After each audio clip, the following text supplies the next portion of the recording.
Ladies love the skin. Ow. Bring it a little bit closer. The good skin, that is.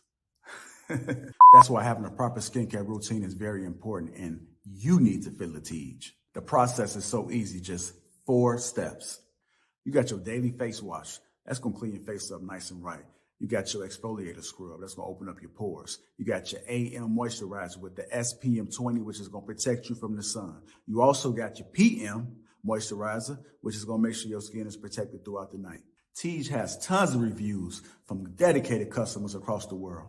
I know I said a lot, but it's okay, because guess what? It comes with an instruction card to explain to you in detail what to do morning and night. And because Teej is a sponsor, they're offering my family 30% off along with a free gift. Just click that link that's in the description and feel the Teej. Maintaining your beard isn't just style, it's self-respect. A well-grown beard boosts confidence and leaves a lasting impression. Elevate your look. Embrace the importance of beard care today. Let's go ahead and get it started, man. Our first topic of the night is courtesy of Lego. How can a child become a productive member of society when they feel obligated to be a parent? I'm going to play this clip. Men that grow up in a single, parent household with their mother, they just feel this unhealthy allegiance to their mother. Yes. Like, my mom can't do no wrong. There's a whole show about it. I just remember this. There was a whole show about it. I think it was called Mama's Boys or something like that. If you feel more obligation to your mother than going out and being a man and starting your own family, then you are not a man. And let's start right there. I don't want to be there for none of y'all asses. Not my mama, not my sister, not my daughter, nobody. Go find your ass a husband and let him be there for you, and I'll support what y'all both are doing. And I'm not saying I don't care about my mother, I don't care about my daughter, but it's not my role. It's not a parent's role to be there for their child after they grow up. And it's not a child's role to be there for their parent once the parent gets older. It happens, of course, but it's up to all of us to find a mate to go through the ups and downs through life with that person. Yes. You don't go through the ups and downs in With life your parent. with your parent or Yeah. your child. Let's go ahead and talk about it, man. How can a child become a productive member of society when they feel obligated to their parent? I was having a discussion with somebody similar to this. I don't know who it was, but it was along the lines of, I know some parents, when they child turn 18, they're like, yeah, get the hell up out of here. And then I know some people that are grown, and when they're grown, they can't come back to the house. So I think it's going to be an interesting conversation, but let's go ahead and dive into it. I'm going to go to you first, Trev. What are your thoughts about what Mr. Lego said in particular? I agree with that mostly, right? So as a child that's grown up, right? Like, you can't expect as a parent for someone to take care of you, right? It's awesome if you can, they get older, and, that's something that I would love to do for my parents, right? But it's not an obligation, right? When you have children, it's your job to be a parent up until a certain age, and then you got to let them spread their wings and fly. Like, that's it. Like, you're on your own. Like, you can't depend on anybody. At the end of the day, all you really have is yourself. The only problem I have is the mate part, right? Now, most of us aren't really suitable for mates, so we can't depend on a mate. You should strive for it, but most of us aren't suitable for a mate at all to actually be dependent on them, right? And most of us aren't dependable enough for even ourselves, much less to try and help somebody else, right? And, of course, there's a difference between interdependency and codependency, and I get all that, but you can't really count on people. You should be able to, but it's not realistic to be able to depend on anybody. But certainly after you reach a certain age, you're just going to have to pull up your bootstraps, get busy, get out into the world. Like, I see a lot of dudes out here, 30 years old, still living at home. And some people will actually give you that advice that you should stay with your parents up into your 30s. But I don't think so. I think you should man up and start your own by that time, right? If we're telling women to hurry up and get a husband before they're 25, and there's what, a 2.3 to 2.8 age difference between marriages, right? Between men and women. How can you say, man, you should stay home to your 30s? You're supposed to be leading a household at that point in your life. So absolutely. On that part, I'm in 100% agreement. You're gonna have to grow up and get it on at some point. But listen, if I'm in a position to help my parents, which, unfortunately I only have one left, if I'm in a position to help, if they ever need help, hey, listen, I'm with it. Like if I can, but certainly not obligated. If I don't feel like it, then, nothing they can do about it. It is what it is. I'll leave it there. All right, Trev. Lady Di, I'm gonna come to you next. I noticed that you said you commented interesting with some fire emojis. I'm curious about your take on it. Whoa, what Trev just said at the end, you just killed me with if I don't feel like it. So that's you talking about your parents, if you don't feel like taking care of your parents? Yeah. So again, any opportunity that I'm afforded to help the one parent I have left, yes, absolutely, I would help. And when my mother was still here, absolutely, I would help whatever I could. But if I didn't want to do it, then I wouldn't actually be obligated, right? It's nice to say, nice to do, but am I obligated? Is there any real consequence to me not doing it? Should they expect that? Should they depend on me? Yes, You can't. So you can't get locked up. But yes, there's a consequence. If you don't help your parent and something happens to them, you're gonna feel bad for that. So I feel like your parents that brought you into the world, you help take care of them if necessary. But that's another topic. Okay.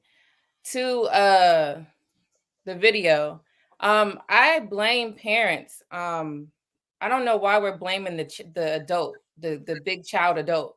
You got to blame the parent. Why you got this kid still living with you at the age of 30 anyway, unless the person is disabled. So you kick your child out, because if you keep letting them stay, they're going to stay. They're going to keep using you if that's the type of person that you have. But you have to let the child know, like, hey, get your stuff together. I'm going to support you, for a little bit of time. But after that, you got to go. So we got to blame the parent for letting them come over. How about you change the locks and it won't happen? That's what I'm saying. Like, yes, I feel like the adult should be held accountable too, but you got to put some responsibility on this mother and the father that is allowing it. I don't think, I think that we need to talk about that. Why are parents still letting their kids stay?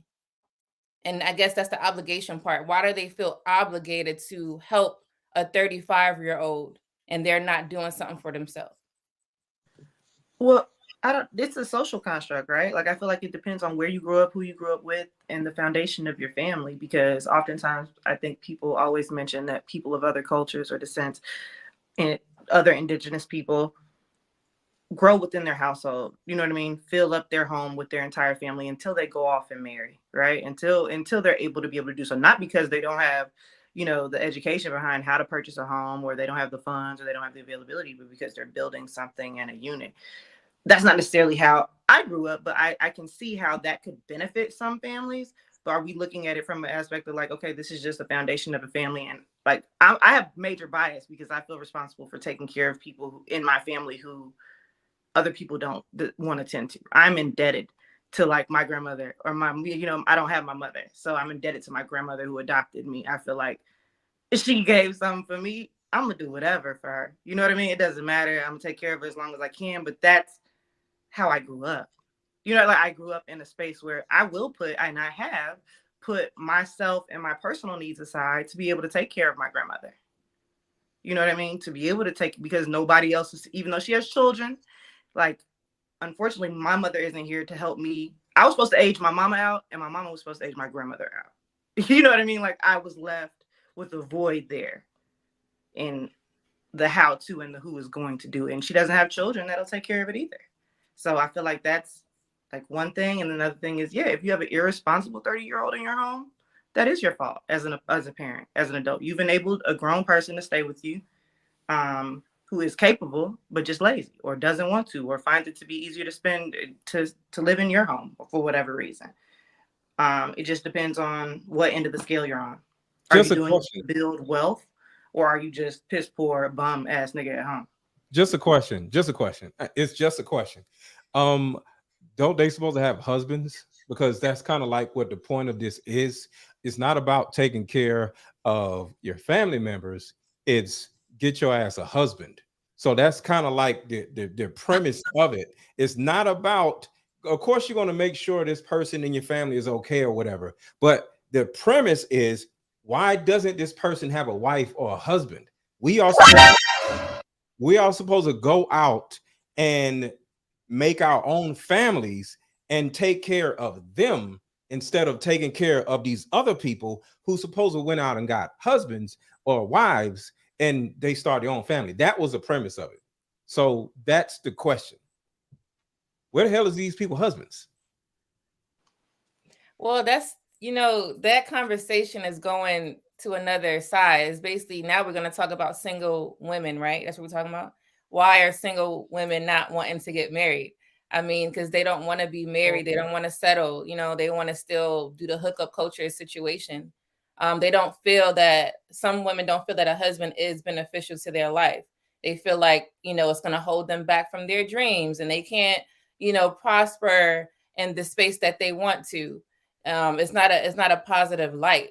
So they can't go to a husband, but that don't mean you got to stay at your mom's house unless that's agreed upon. So like what Pink Pineapple was saying, if your family dynamic is based off of living together to build financial freedom, sure. But if you just there as an opportunist, then you got to go get your own place, and then when that husband comes, like what Mr. Lego is saying, then you need to go ahead and do that. And then take care of your family that you guys are creating, you, him, and then the kids, and you move on with that. So I agree. All right, let me go ahead and get some of the other people involved. Go ahead, Ruth. What are your thoughts about it, man?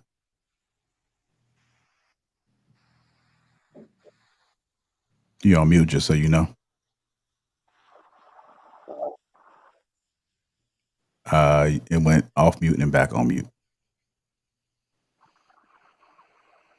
All right. So Okay. it depends on what kind of parent you want to be. You hear me now? Yes. Okay. So it depends on what kind of parent you want to be. If you want to put your children in the best position, then as a parent, you want to be financially sound. You want to make sure everything's okay. You want to make sure that you are married. You have somebody to be your companion, to pass you, make you some soothe if you get sick or something like that. And you just want to help your children.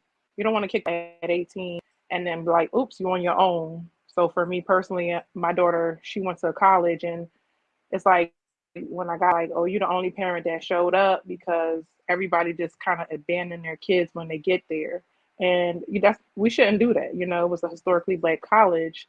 We got to be there for our children. We got to make sure they're okay. We got to, especially the girls, you don't want them to be like, yeah, you on your own. And then that's when they do develop that independent mindset, because it started with their parents. Their parents kind of financially support them. I ain't say you have to give them all the money and let them sit back and kick up their feet, but make sure they're good, make sure they're okay, make sure they feel that support so they know what a husband feels like. And then you can say, okay, like I like what I think one of those social media guys, take your 20s to build wealth. All right. So learn, make the mistakes, go start that, fall on your face. And I tell my children all the time, like, you have support until I'm not here anymore. So that's what our parents can be. They can be a safety net. That's why a lot of people move back when they fall on their face. So if you're saying that, I can't be for you anymore, you're starting to create some kind of trauma in a child unnecessarily. If you can also be that parent that say, I can't help you anymore. You can't have a place to stay. Remember, our parents were buying, when they were buying real estate, the homes were $50,000. The homes were $5,000 in some cases. I hate to see it in the public record because I'm a realtor, but it's difficult now. It's not the same price. It's not the same thing. They're not getting the same kind of job, and so now they have student loan debt. They have all of these, they have inflation. They have all these issues that our parents didn't. The parents didn't have, passing that on, and then you say, take care of me because I'm in old age now. You are still supposed to take care of you should their safety net when you get older, but not totally, if everybody did it right. Okay. Yeah, we'll check the back chat. I'm gonna go ahead and go. Let me go to you, Andrea. What are your thoughts about it, man? Okay, can you hear me? Yes, ma'am. Is it coming through clear though? Loud and clear. Okay. So I think that it's a couple ways that you can look at this. Like I feel like in most cases, I feel like parents put their children out very early. Especially when it comes to like, so you know how they'd be like when it comes to like single moms and having daughters, or if it's like a father and a son, like the relationship is just different as opposed to when it's like a father and a daughter or like a mother and a son. And I feel like for whatever reason, there's always been like a type of a chaotic relationship when it comes to like moms and daughters. I mean, I don't know. I'm just speaking to what I've heard and what my personal experience is. And I feel like sometimes we can be, I feel like some parents can be very hard on their kids and put them out early before they were ready. And sometimes I feel like that's a disadvantage, and where they think that they're going to grow up fast or just like, sink or swim. I think it puts them in a lot of situations that aren't always the safest or the healthiest. I think that things come back around full circle when you end up being like a parent and your kids decide that they don't want to take care of you and they put you in a nursing home. I didn't do that with my mom, but I took care of my mom until, as she was on her deathbed in hospice when I was like, 22 or 23 or something like that. So I didn't have that experience of leaving my mom or not taking care of my mom, but I feel like in some cases it could be, I feel like we shy away from being able to say, hey, this person is not like, this is my parent, but they don't know how to participate in a healthy relationship with me, and I don't want to be around them. Like I don't want to pull up to their house for the holidays. They don't respect me as an adult. So I mean, I don't know. I feel like the coin can like swing like both ways, because you have to be careful how you treat your kids, because one day you could be in a nursing home trying to figure out why they're not coming to visit you on the holidays, and that just be it. So I mean, I don't know. I guess it's a complicated situation. Interesting. JR, let me jump in and say something real quick, because since I said the actual words, it's not, going back to what I said earlier, it's not about ignoring your parents, not helping them. It's about making sure everybody has their feet up under them so they won't be totally dependent on another person, whether it's the kid or whether it's the mother or the whoever, right? So when you turn around and just look at Black people, everybody is just fending for themselves because nobody has a mate, and nobody is, like what Trev said, nobody's even mentally stable enough to hold on to a mate. So when you look at all these dumbass people out here frolicking around, like just having sex randomly, having babies with different people, and then y'all gonna get old, and then at some point your kid gonna see the stupid shit that you did, and your kid gonna do the stupid shit that you did, and then they ain't gonna be able to take care of you, either one, because they ain't got no money, or either two, they got a house full of kids. So now they got to take care of your old ass and with 4 kids and ain't no daddy. So we are literally like, and I'm not saying y'all are ignoring it because y'all are perceiving whatever the words are, how y'all want to see it. But overall, it's really about going into life with a plan, whether you 17 or whether you 37. What the fuck are you doing with your life? Can you tell another person what your plan is with your life and how it's going to look in the next 5 years, whether you're 17 to 37? Most people can't. And that's what I'm saying. Because if you ain't got no damn plan, sitting around helping another person is taken away from you because you broke. You don't even know what the hell you're going to do with your life. So who's going to help you when you get old? If you run around giving all your time and money to your broke ass kids. Like, the generations of stupidity, trauma, and brokenness is crazy. That's what I was saying. I'm not saying don't take care of your parents, kick your kid out at 18. Everybody needs a goddamn plan. That's what I'm saying. All right, let me go ahead and get Marcus in there, then we'll go to Jazz. Go ahead, Marcus. So I agree with you that everyone needs a plan. I think people should be prepped in order to have a functional relationship, and a lot of times you need to see that mirror. But to answer the question that's specifically being asked at the bottom, how can a child become a productive member of society when they feel obligated to their parents? I think that's where the tangent is coming from, Mr. Let Go. Why it's veering toward the parents. So I would like to answer that question though, and I understand your point. So don't take what I believe. So I heard Prince Ellis say before that the nuclear family destroyed the family, and I didn't understand what she was talking about when she said it. I'm like, nuclear family destroyed the family. That don't even make no sense. I think what she was saying though was, and somebody can correct me if I'm wrong, she was talking about man, woman, dog, child being an isolated unit. And that was the destruction of a family when it was intergenerational. So you would have a grandma, a mother, maybe a aunt, a uncle, a cousin that stayed with y'all, where you had collective generational family within a household. To me, I think that's the ideal way to do things when you have that many people pulling together resources, time, assistance, help, wisdom, all type of things, because y'all all there and you can benefit from learning from somebody older instead of isolating yourself. And you have latchkey kids where your kids is at home by themselves for 3 to 4 hours a day, and nobody's there to like keep an extra eye. It's essentially creating a village within the home, in a village that cares for your child, as long as everybody's a productive member. I think within that, you still can have extremely productive children that can leave a full and healthy lifestyle. But to your point, everybody does need to be prepped to pair and find a spouse. I think that's the ideal situation. And I would prefer to add an extension to my home than my child move away. I'm not putting my kids out. That's not my plan. And I just want to say this. Do you realize that's going to keep everybody unmarried? Because not necessarily. If the mindset is for everybody to live in the same house, whoever is in the house ain't finna go get a mate, because they are programmed to be in the same. What are you talking about? No, they can absolutely get a mate. So they would have to find somebody that believed in intergenerational household. So he gonna come live with y'all? We could build an addition to the house. It's extra land. No, that's how you want to live. Everybody got a house. I would prefer. That crazy. Everybody has a house. To have my people. So when I grew up, right, somebody can move next door to you, around the corner from you, but all these goddamn people live in the house. You know damn well somebody gonna have some kids. Are you crazy? See, this was messed up with black people. No, okay, Miss Lego. How many bedrooms you got in your house? 6. How many people live there? Me, just me. You don't think that's a problem? And that's what's messed up with black people? No.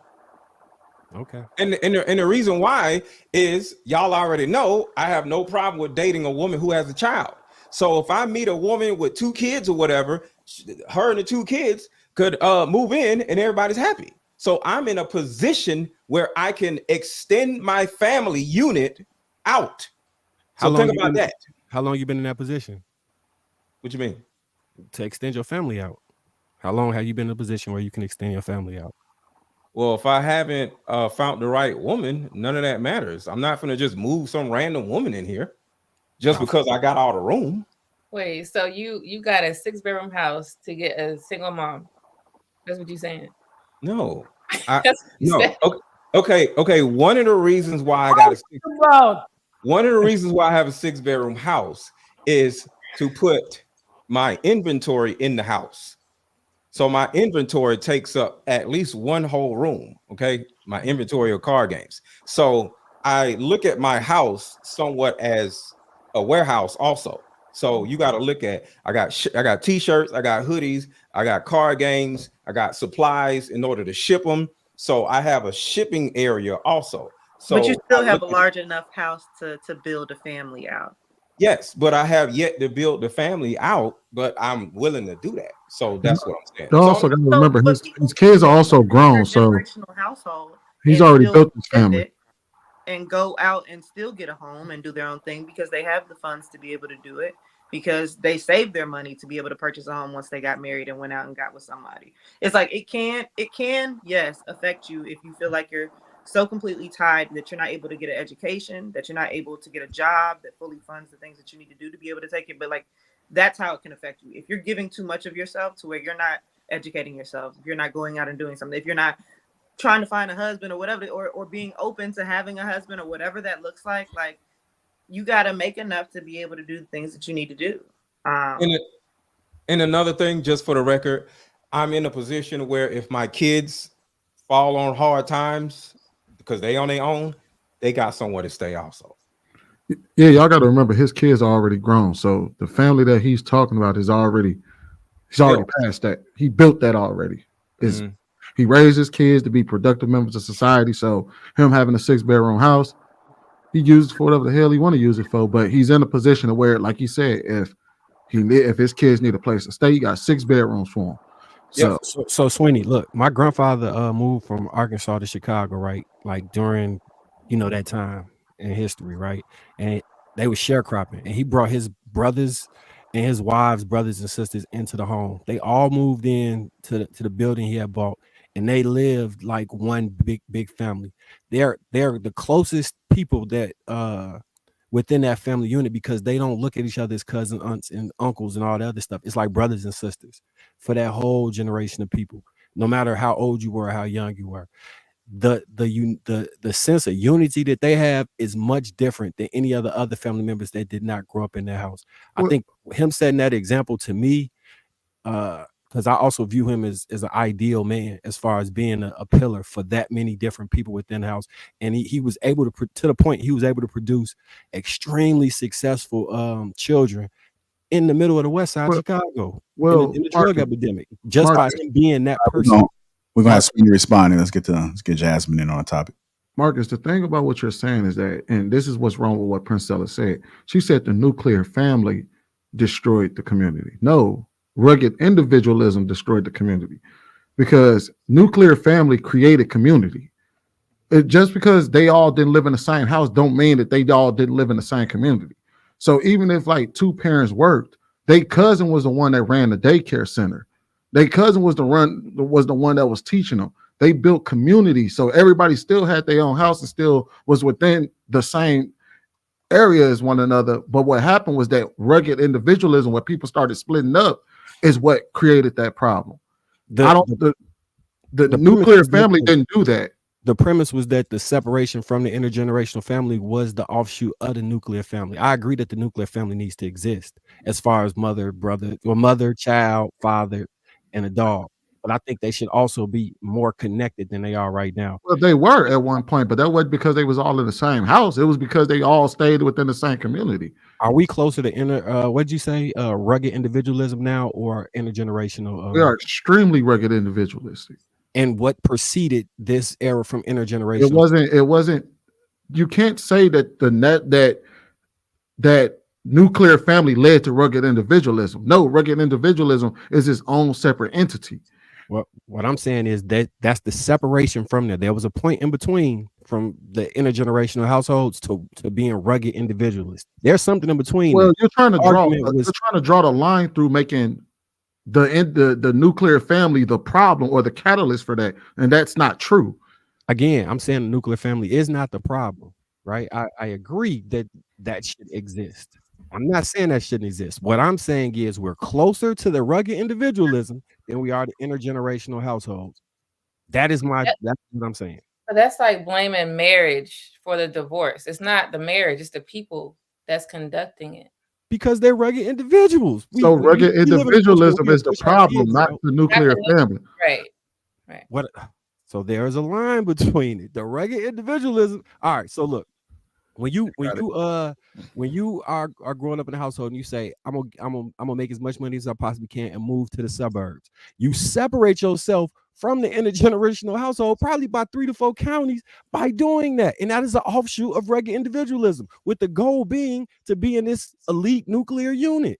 And I'm not saying a nuclear unit is the problem. So please remove that argument off the table. I am saying we're far away from intergenerational households because of rugged individualism. It's an offshoot, is what I'm saying. So take off the nuclear family in the sentence and replace that with rugged individualism is what destroyed the community. Right, but he gonna say that that it's still connected to intergenerational Who household. cares what she gonna say? She You, Sweeney. No, I wouldn't say Marcus, you sitting here talking about a gay ass woman talking about some crazy Nigga, dumb I'm shit. not. I'm What are just. you talking about? What are you Hold on. talking about? All right, let's go ahead and get Jasmine in there. Hold on. Let me They're gonna have the ad hominem attacks, man. Yeah, That- yeah. We don't got to questioning her sexuality ain't the reason why she's wrong. Right. It actually So- is the reason why she's wrong, because she has a certain belief system. What are you Well, talking her about? sexuality isn't the reason why she's wrong. That is part of You her can- belief you can system. attack her argument without attacking her. That is a part of her you don't belief have to system. attack Now her. you have a belief system, and it causes how it changes how they think. Sweeney, Well, you telling me that anybody, not her, any person Right. that is that's not straight is going to be able to say something like that without their mind being different because they No, like. I'm not saying that at all. I'm just Thank saying. you. No, Thank I'm you, not saying that Lady at all. Di. I'm Their saying ideals are different. Hold on. saying that it's okay to attack her argument. We don't have to bring in her sexuality as a attack on her. We can just talk part of the just attack her problem. point. If we're talking No, about marriage, no. then you have to talk about her being gay. Like, Right. go together. It's like oil and water don't mix. Her I get it. ideals are skewed because of her sexual. What are you talking about? Well, I mean, a lot of people. JR just put a. Bro, I'm just saying for that No, I particular. get that, but JR just put a poll in the chat where most of us ain't even suitable for marriage, and I'm sure that probably has a huge factor in why we're in the place that we're in today. And I'm guaranteed majority of them people are straight. No, So majority of them people buy. Like, let's be real. Most of these people. damn, she done called y'all by. All right, so I put a poll up that said most of us aren't suitable for a mate, true or false. 64% said true, and 34% said false. Okay, Jasmine. Am I frozen? Yeah, go ahead, Jasmine. Oh, just let me know if I'm frozen. But okay, so 3 things. 1, I don't know who Princella is, or I was gonna ask you to define rugged individualism, but we'll save that for another time. And 2, I'm very much like a big family person, so I felt very obligated, even though they didn't make me feel obligated, like, oh, you have to do this and you have to do that. No, they were very much go off, live your life, find a mate, find a partner, whatever, do whatever you do. But I didn't want to, I don't know, I just felt very obligated to stay not far, but like close by, so I can still, look after them and stuff. And me and my brother talk about this all the time. He's like, oh, we want to build the compound where like the whole family just like lives on the compound in different houses and stuff, but we can like have a little cookout area in the middle, pool, and like a basketball court. It's like we're a really big family, and we're really like we get together a lot. So it's like I don't necessarily have to find a husband when I have like a best friend or I have like family and stuff. What? Yo, I think you said let you know pros. Am I frozen? No, you're okay. now. Frozen. By the You're way, okay. that wasn't my point. So don't attach. Am I frozen? this is. No, this you is good the now. shit. Oh, This- okay. this- Hold on. We got to let her finish. Go ahead. My bad. I don't know what part I froze on, but I was saying You said that something about instead of don't getting a need a husband, you husband. have a best friend and some crazy shit. yeah, What you you can have a best friend, you can have your soulmate cannot be like your actual husband. It can be like a partner or a friend or something like that. But you can still, you can have a husband and stuff like that. But a lot of people get married, they get divorced, they have relationships, they break up. So that don't necessarily mean that that's the person that's gonna hold you down for life. It could be your best friend that's by your side till the day you die, or your brother or your sister, like your siblings and stuff could be by your side till the day you die, or they care for you. My grandma brings me soup, or like, my mom takes care of me and stuff. So it's like, and I'm just saying, like, you can't always put all your eggs in that basket of, oh my God, I've got to find a husband, or I got to find a wife and whatever. And hope, I don't know, just hoping that that's what's going to make you live your life Jasmine, happily or whatever. Jasmine, that's how life's supposed to go, ma'am. You're supposed to find That's a who, goddamn though. husband. That's who. It says everything. It says the Bible. It says every goddamn thing. What are you talking about? What? Then the Bible said, find you a bestie and y'all live together. And what the hell are you talking about? This is the reason why our women are so screwed the fuck up, y'all. But hold on. Do you This think is- that Why are you think every unmarried? single Then why person are on you this? unmarried? Sorry. Are you married right now? I'm divorced So why are you divorced? because it didn't work out. But then the Bible say you're supposed to be married. So why are you? The Bible didn't say nothing about divorce. So again, who's taking care of you? You want to be my wife? No. Okay, then sit down and be quiet. Then what are you talking about? Because if you're not gonna fix the problem, shut up. How you gonna yell at me when you're not even married? Who did you, bro? That's a great point to say that that's what's wrong with the community and condemn the people who are not doing the same thing that you advocate. No, I'm condemning what the dumb shit that she said. She literally said, "You don't need a husband. You just find That's your bestie and y'all live together." What kind of dumb shit is that? Not what I said. I didn't. Yes, say it is. I didn't say you don't need a husband. I Okay, said what that did you say, Jasmine? Go ahead and clarify for Lego. huh? I said, what did you say? Go ahead and clarify for Mr. Lego. I said it should. That don't have to be your main focus in life. Because some I like say. All right, go ahead, Pink Pineapple. Go ahead and help Jasmine out. The house enough to even Hold be on. a person in human life. So it's like, forget finding a wife. Like he can't even make friends. So it's like I need. He's just not a social person. So like you said, you might not even be a good enough person to even be a partner. You could become a partner and be a shitty partner. So it's like you need to at least socialize yourself to at least be able to make friends, make besties and stuff like that. And then you maybe will be better for relationships. But you do know that you get in a relationship, you learn how to do it together with the person you're with. You don't learn that from friends. Sometimes, unless you have good friends you can have friends. I learned a lot from different friends, Understanding men versus being around a woman are totally different things. Do you realize being around a woman? And what about lesbians and gay couples and stuff like that? You talking about men being around women? Lesbians. Do you know lesbians have a 75% divorce rate? So we're not going to go there. So what I'm saying is, women. This is how dysfunctional women are. Women actually think they can hang around other women, and now they have a good understanding of how men are. Do you realize how different men and women are? What the hell are you talking about? Men do podcasts thinking they know where women are, and they talk about them all day. They're fucking women, so we kind of know. We kind of know we're fucking women. Y'all aren't. What are you talking about? We're having interpersonal relationships with women. I would argue that women have more interpersonal relationships with women and women and women and men than men do have with men and men and men and women, especially with lady I say most people buy. Wait, that's come on, Lego. I have no idea what you just said. What the who? What? What you just say? You said they not fucking women, right? Men and men and women and women and men and men. I know. What the hell did he just say? You said that women aren't fucking women, right? Lady Dot earlier said no. I did not say that. I'll tell you what I just said. Okay, so I said they are. He said these male podcasters act like they know about women. I said because they're fucking women. They're having interpersonal relationships with women. Compared to her statement of having a bestie and knowing better about the opposite sex. Which is all right. That's I don't think she's women don't treat their friends the same. Yeah, women don't treat their friends the same as they treat their men. So you have no idea how that woman is treating a man or how she would treat you. They act totally as supportive as they are with you. They're the opposite with their men. Facts. What I'm saying is that, so listen, I'm saying I do plan to be married for sure. I do plan to have children, have a family, all of that. I'm saying that because I am a person that also spreads my love around to friends and family and stuff like that, I'm not going to be so dependent on my husband. I have friends that are like that they can't function without their man. They can't think, can't do anything without their husband. And that's because, and then when something happens, fall apart completely. They have no other ties.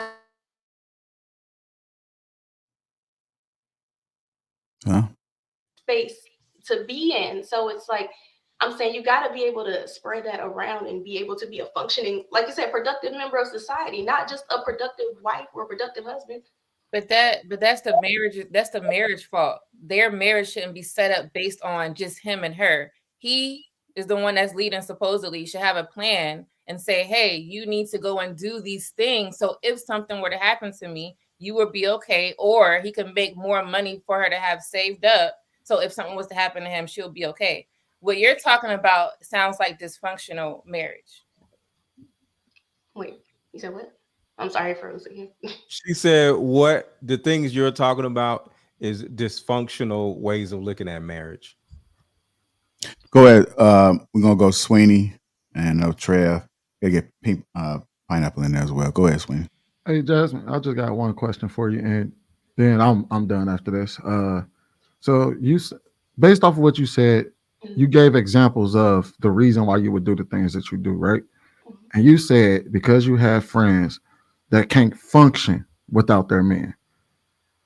Do you have any examples of good marriages that you can actually model your decision making after off of, rather than modeling your decision making off of the dysfunctional ones that you saw, where a woman can't, her brain fucking short circuits just because her man ain't around? I don't think that should be anything that you should be looking to as an example to inform your decision making.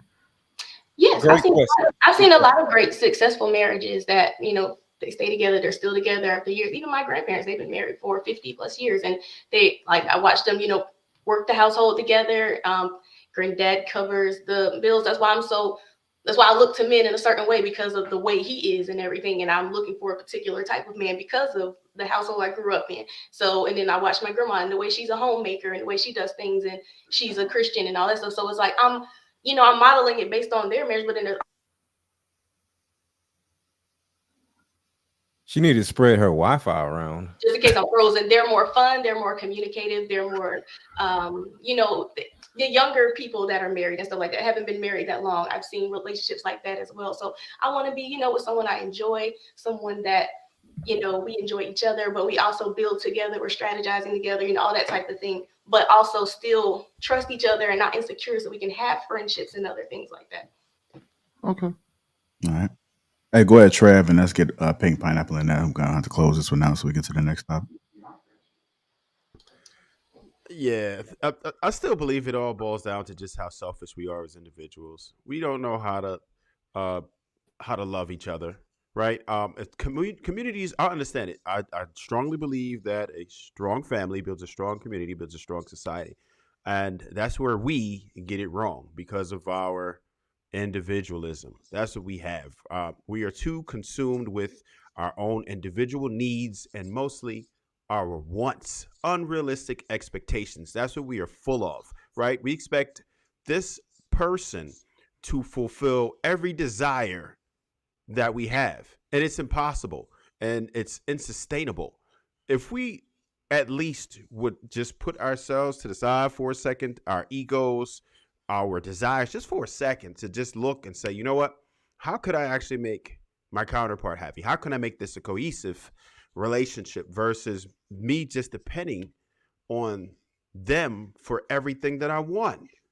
We don't ever really take the time to think about that. We have a whole laundry list of things that we expect in a relationship, and that's fine. But what is it that you're actually contributing to? Do we even care about family anymore? We don't even take the time to educate our children. Most of us grew up without financial literacy, right? Fortunately, they do kind of teach it in schools today, but I still find Gen Zers who count change, much less write a check or balance a checkbook, or definitely don't know how to invest, right?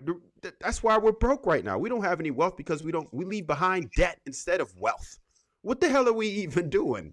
Right? And we take this family thing and say, oh, you know what? I'm not really worried about that. And that's why we're screwed up, because our predecessors didn't give a damn about us enough to educate us, to give us financial literacy, to show us how to actually run a household.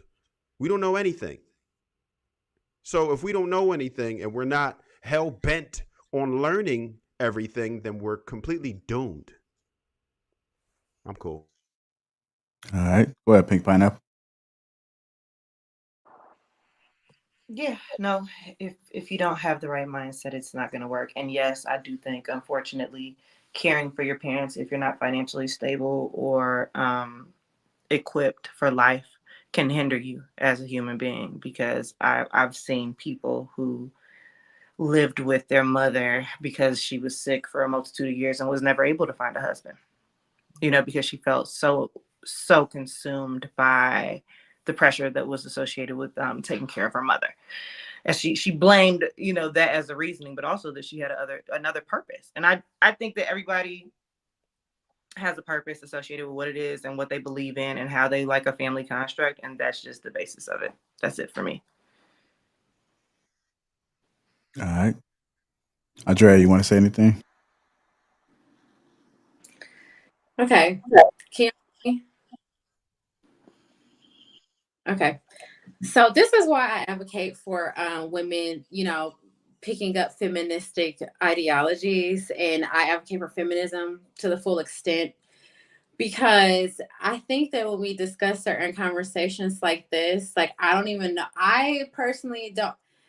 I don't understand why we put so much pressure and so much like heaviness on marriage and tethering ourselves to another individual before we seek fulfillment within our own lives. I don't think that we're selfish. I think that we can be self-full and acknowledging that we have to first make sure ourselves are fulfilled with what we're doing, and then we can spread love to other people. But I think when people are when people are saying it's wrong to prioritize yourself or it's selfish, I think that that's people pleasing. And I think that I don't know, I think that it can be dangerous in some ways. And I just think all the women should, invest in understanding what feminism is about before you guys just jump into a marriage because people told you should be doing it. But how are And you just gonna spread and love just to other people if y'all not creating people? When is that gonna start if you don't get married? I think that can start whenever you feel like you really want to do that and you're not just doing it because people are telling you that's what success looks like or that's what being an adult looks like or going out on your own and create. Like I think that we should allow people to go out on their own and be who they are. And if those things come in due time and you feel like you're ready for that, then pursue it when you're absolutely ready and you know that's what you want to do, as opposed to just pushing people out the door and saying tether yourself to a human because you need to procreate. And I just think that that's not realistic.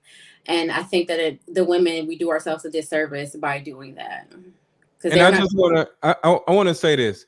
One reason why I mess with Andrea is because I don't see Andrea fall in love with some loser dude, letting him nut in her, and her having a baby, and her run around being a single mother. She, even though, regardless of what you think she believes in, she ain't with that shit, right? So I ain't got no problem with what she's saying because in her mind, she's like, I'm not finna do all this shit like these other women. See, the good girls, the idealistic girls like Lady Di, they're the dangerous ones because they are usually so in love with being in love, so in love with having a baby, where they turn around and be like, oops, I'm pregnant. And the dude is like, whoa, what you gonna do about it? Well, I'm keeping my baby. And it turns into the same old dumb shit. Andrea most likely ain't gonna be that person because of her belief system. If she does have a baby, it's gonna be specifically because she's ready. And if she wants to tether herself to somebody, that's when she was gonna do it. So even though I don't agree with what she be saying, at least I can see one, she ain't got no kids, so she ain't doing nothing wrong. Jasmine, she ain't got no kids, she ain't doing nothing wrong. So all I'm saying is just keep in mind that y'all can get mad at these women all y'all want to, but they're not single mothers like the rest of y'all asses. So for y'all beating them Mr. up, Lecco, Mr. I Lego, gotta what's ask the you one main question. reason you One mess question. with Andrea? One question, Lecco. One question, Lecco. Let me ask you this, go Lecco. ahead. If you were wife hunting, right? Which If I was type what? of a woman would you pick? If you were wife hunting, right? Mhm. Would you be more likely to choose a Lady Di or or Andrea? Which one? Lady Di, of course, but that is kind of like not fair because Lady Di You said, is of one course. married. She already knows how to be married, and she was raised to be married. So it doesn't matter about if I'm wife hunting. I'm looking at her herself, not the man, the woman. In her mind, she's not husband hunting, and most importantly, she's not baby hunting. Most of these dysfunctional ass women want a goddamn baby. She don't. Jasmine, Jasmine may, but I know Andrea don't. So my whole thing is instead of y'all looking at these women like they're this and that, they are not single mothers. So keep in mind, they are better than the rest of y'all asses. So just keep that in mind. Y'all can say what y'all want, y'all want to say. They better than y'all. Okay, so this is what I want to say real quick. So I love that women like Andrea and Jasmine, they're not out there trying to just get babies and be single moms. That is a blessing, and that's good. But me, I wasn't raised to be no wife. Number one. Two, I got married when I was ready. But the difference is I was planning. My goals were to be married, not to be like, I'm just gonna put this in the back burner and whenever it comes, it comes. That's a different mindset. Because if I kept that mindset, I don't even think I'll be married right now. Because I'm like, oh, whatever. I don't need that. I got my friends, I got my mom, I got, all this other stuff. So what Andrea is saying sounds nice, right? Realistically, that sound like that's what we should do as women. I could get that because I'm a woman myself. But understanding like how the world works, that doesn't work, because that means that yes, you are not going to procreate. Yeah, you're not going to have kids to keep making the world go around. Like, it's not going to happen. It's like if you stay in that type of bubble, not saying you don't want kids, but let's say women like you or that don't want kids, that is not realistic for life. You have to keep creating life.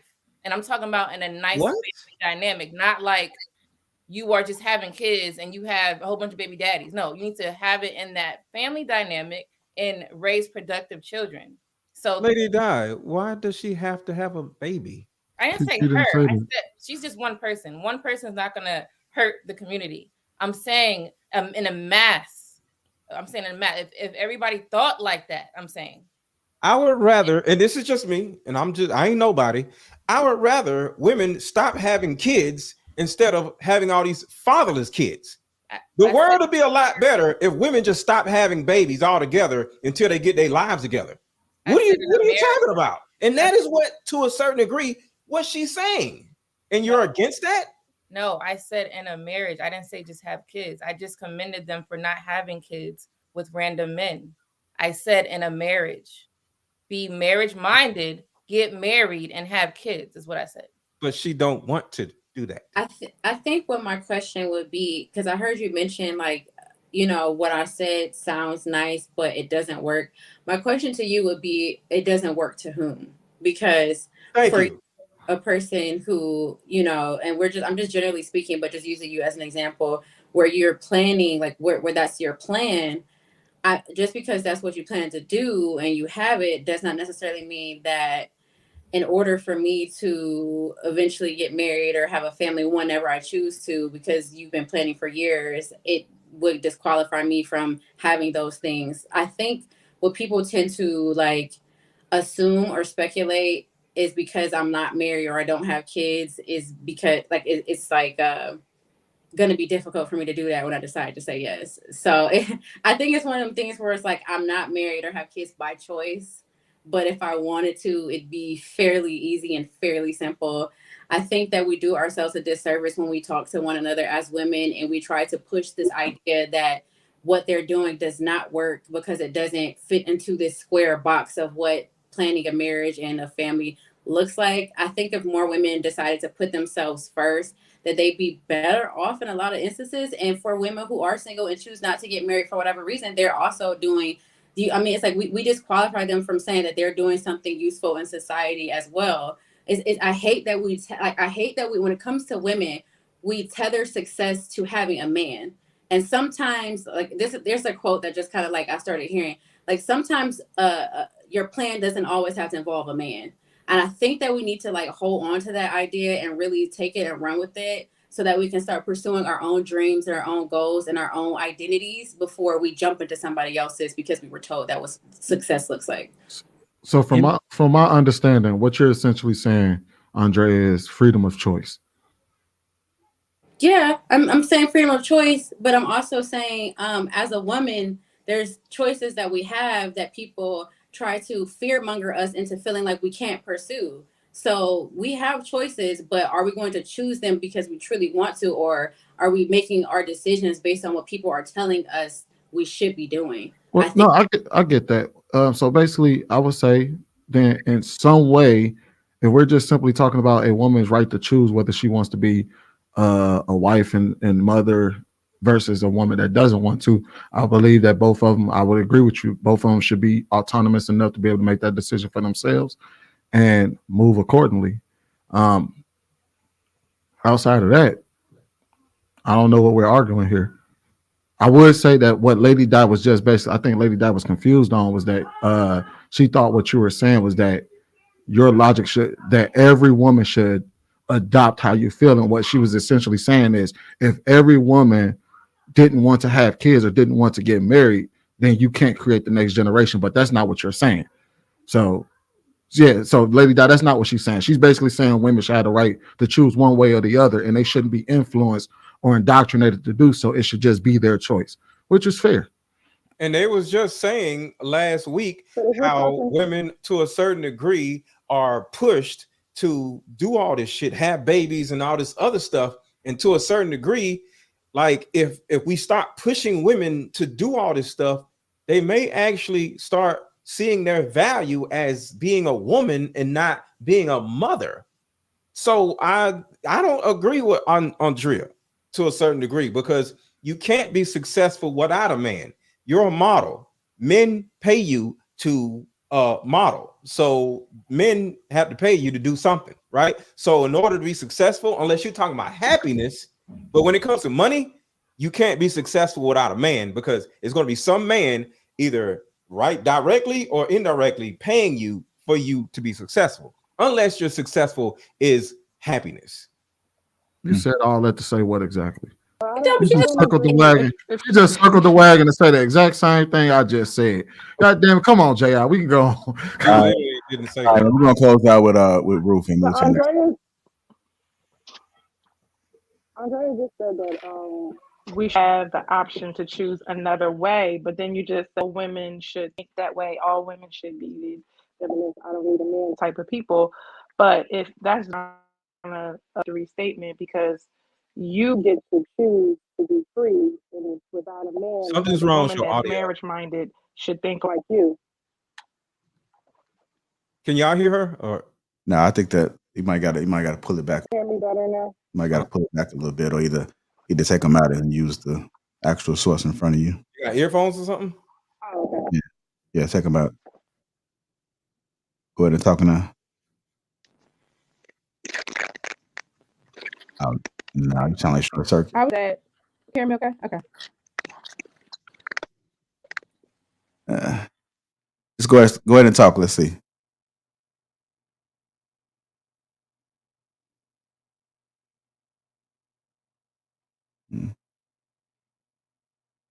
You're on mute right now.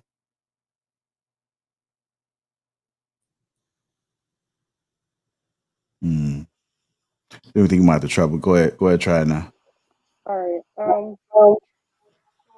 Okay. So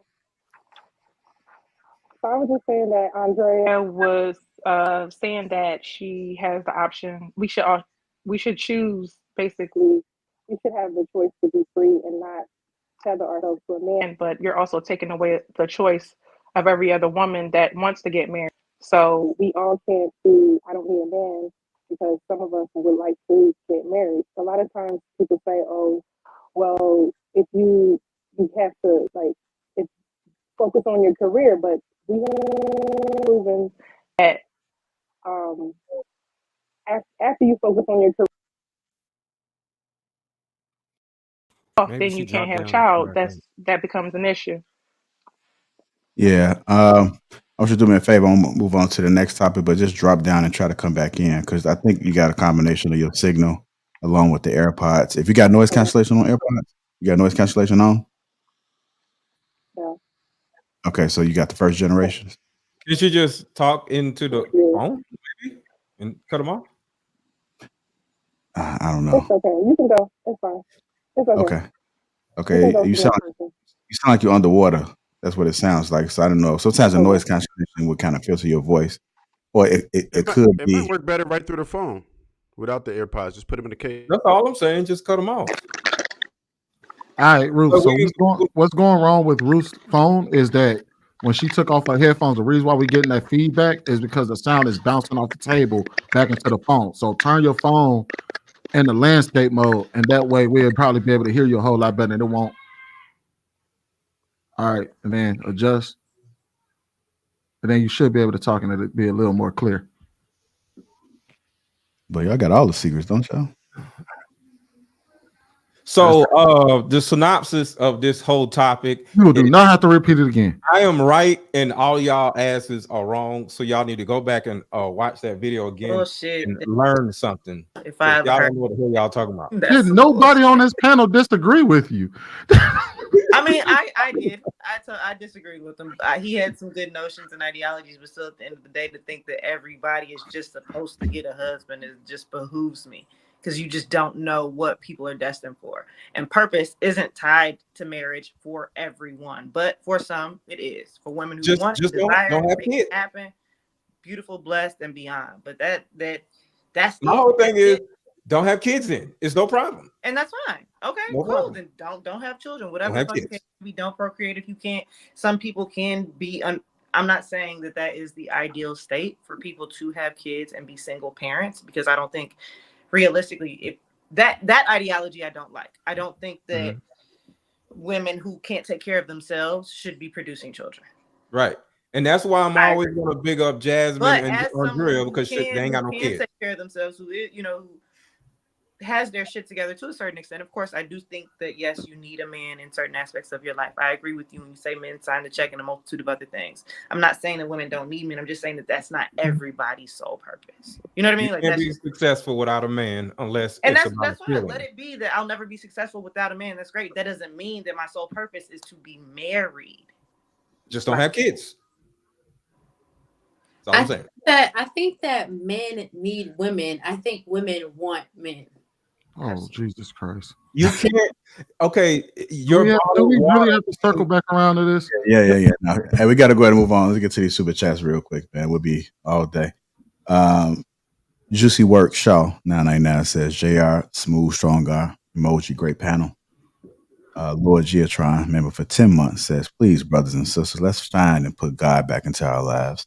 That would give us something bigger than ourselves to live for. Kenneth says, even in Family Lady Dad, thanks for being a female voice of sanity. Professor Let Go, the women whisperer, speaking nonsense as usual. And lastly, Lord Geotron, $5 says, we're in this dilemma together. We have to get out of it together. We have to have some type of compromise to fix our lives as a community and country. Thank everybody that's contributed to the platform thus far. Let's make sure we hit that like button. Also, make sure you subscribe to the channel. I'll play again. Let's go ahead and get to this next topic. I'm going to go ahead and play this clip. Y'all good? Everybody good? Jasmine, you there?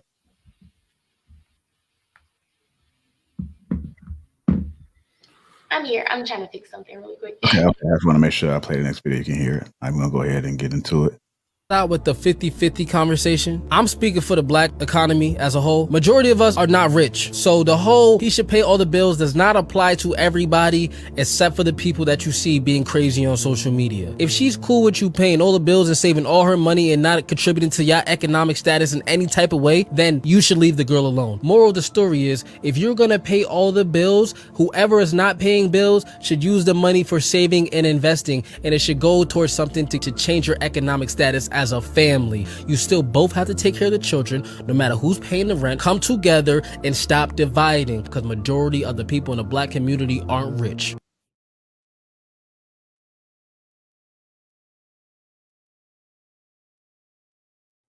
Let's go ahead and get into it. The 50-50 conversation should be the focus in 2024. Wouldn't it be better if we come together?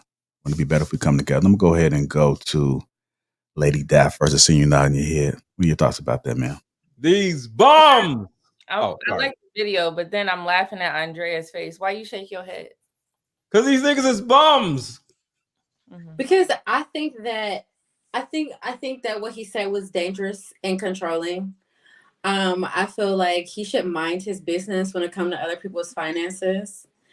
I feel like if they have, he overall just sounded like a hater. He looks like the type who doesn't really get girls. And because he probably doesn't have money either, he feels like he has some type of say or 2 cents to add in a situation that he doesn't even belong in, because I wouldn't call him a desirable person in the first place. That's what I think. Bums. Yeah, why y'all personally attacking him? They got a message. Niggas is bums. It's the messenger. Sometimes you have to consider the source. Like, if he was somebody who if I looked at him, like, it's just like, sometimes it's the messenger. I feel like if it was coming from maybe somebody different, Like me. No, I could probably perceive it. It feels like a threat when you ugly. It's crazy. I don't say that Oh, about so 50 petty. Cent. 50 Cent got money, and y'all be looking at him. I don't look at 50 Cent. I don't like He's 50. ugly to me too. Yeah, I don't like him that much. And he's mean. Oh, really? So the video, all I heard was that if you have two people in a marriage or relationship, and let's say the man pays the bills, the lady has money, so the money that she has should go into investments. What is wrong with that? I'm confused. What is controlling about that? What is she supposed to do with the money? Go buy it on other stuff like investment? She can do what she wants with the money. It's her money. So I feel like, why does he feel like he could try to dictate what someone else should do with their money? Okay. Oh wait, what? Hold on. Yeah. Oh He's wait. the leader of the household, Just think Andrea. about- Is there anybody that agrees with Andrea? Okay, so I just have to ask. I'm just asking this to understand where you're coming from. You grew up with both of your parents in the home, or? No, I grew up with my mom. Okay. See, that's the reason why she has Well, this. that's not the only like What's the correlation? that doesn't mean anything. 'cause Women raise I have- dysfunctional people. Do they? Yes. No, that's not where I'm going. Be quiet. Like, hold on. I'm not going there.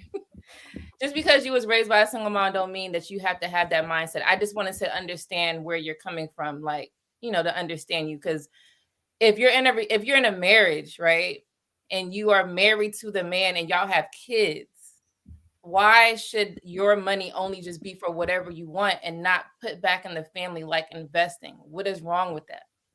So I think that I feel like you're assuming that because I'm saying she should be able to spend her money the way that she wants to, that like doesn't include the kids or her household. I just think that he should not have any right to dictate what she decides to do with it. Like if she decides to spend it on her nails and her hair and purses and her kids or him, that's her. She can do whatever she wants to do. And he didn't say that. He didn't say just only like you can't take care of yourself. If you feel like getting your nails and hair done is how you present yourself, that looks good. I don't think he's saying don't do that. I think he's just making like a stressor to invest because nails don't mean shit to buying 10 houses. This is the problem. But he was also coming from a standpoint saying that they ain't had a lot of money in the first place. Maybe you shouldn't be married until you have finances to be able to show and prove, and then you can start making investments. I totally believe that once you're married, you should listen to your husband if he directs you to invest and do certain things. It doesn't mean you can't have your own money and do your own thing too. But as the leader of the household, yeah, of course I'm going to listen to my husband if I think that he has clear, sound, real investment opportunities that I am going to benefit from. Thank you. This is the problem. Goddamn purses. Y'all are letting these men tell y'all what to do, and it's sickening. Do you know that your brain is fully functioning and capable of making decisions on your own? Not if you're a woman, no. It's not. Bro, you muddy in the waters, bro. You're muddy in the water. No, you're getting in the mud with her. Decisions, but nobody say that though. I'm choosing a husband because he's a leader, because he's a provider, because he's a protector, because I trust him. Because you're not a fully functional adult as a woman. No, I'm fully understand functional. that. No, you're not. Let's cut that part. I'm fully functional. Oh my but God. Do I love, do I appreciate, and can I understand the insight of a man that I am and allowing to be in this space with me, that he's allowing me to be in this space with him where we're in a marriage? Like, yeah, I trust you. You are the leader, yes, of this household. But like, I have my own ideas. I have my own mind. I have my own everything. Just a question. Just one question. Do y'all, because you said this last week, a woman, her emotions, her irrational behavior gets in the way of her logical thinking. Yes or no? Just yes or no. Just yes or no. That's subjective because it can. And it's a scale. But It's a spectrum. Okay, it usually does as a woman because women think with their emotions. True?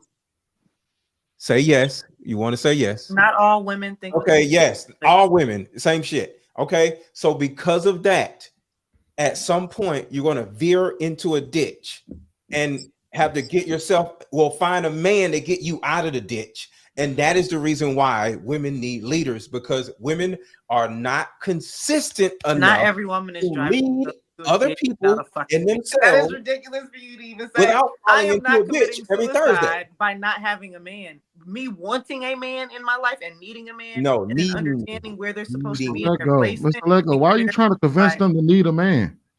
Why are you No, trying to fight them on this? They don't want one. They don't It's not need that I'm one. not. Hold on. Pink That's what Pineapple want one. I Please. Want desire one. a Shit. husband, but Like, y'all I don't gonna think she tell me said. I'm I, gonna fail I without don't one. think. I don't think she's saying. I think she want a man.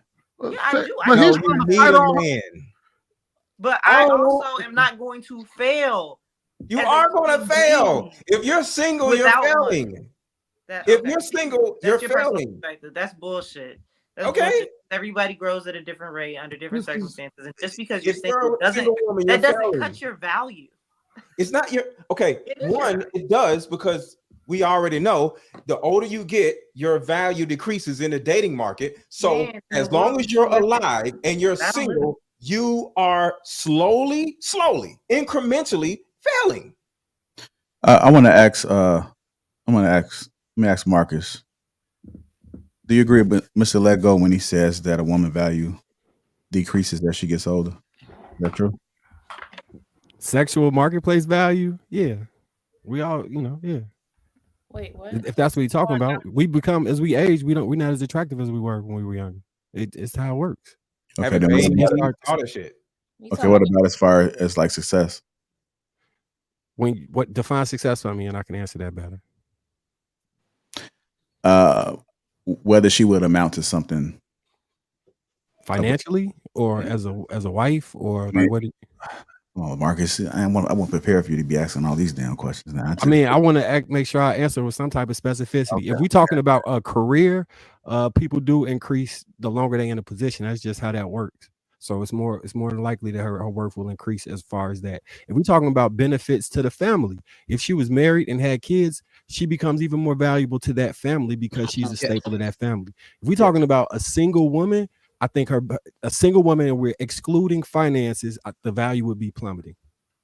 How do we get Like here? stocks, like crypto last year. All right, let me go ahead and get Sweeney. Now, go ahead, Sweeney. You got this chart up here. What's going on here?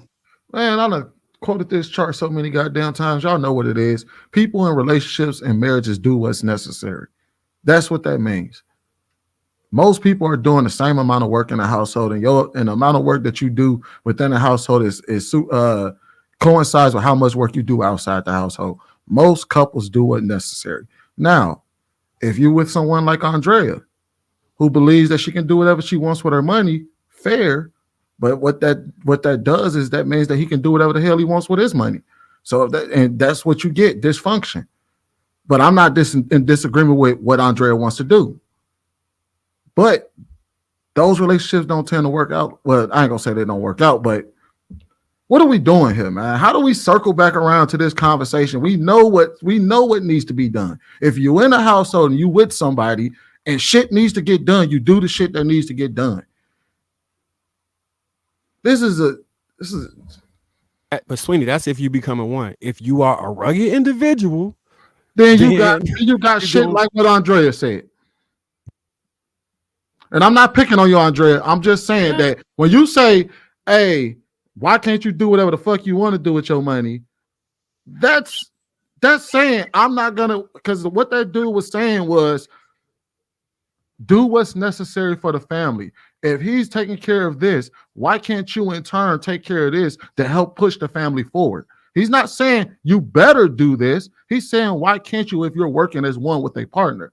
Now, but if you find something wrong with that, then I can see why you don't want to move in lockstep with a man. And there's nothing wrong with that. But for men, that is a bad bet. Okay. What's the bad bet? What's the bad bet? What is a bad bet?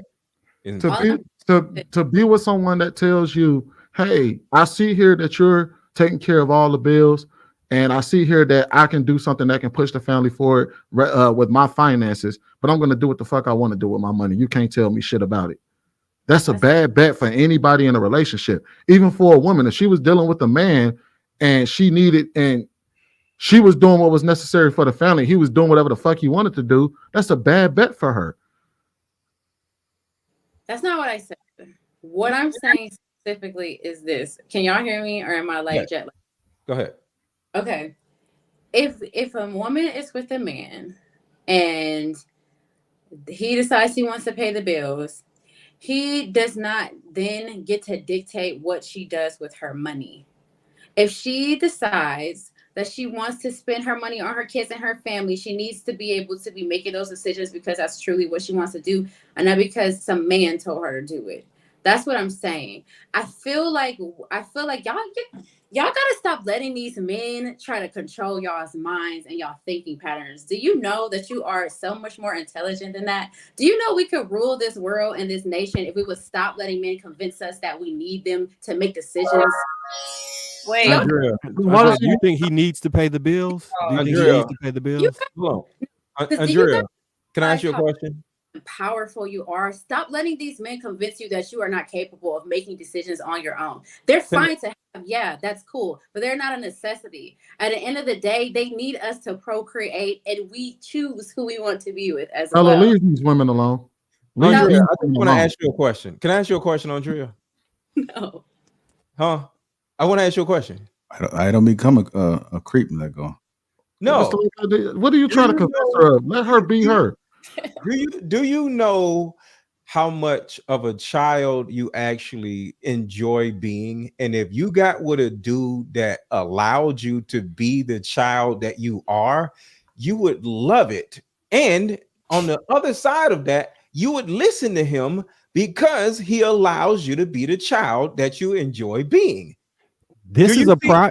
Hold on, one last thing. So do you see the benefit of listening to him if he allows you to run around doing dumb shit like you want to do?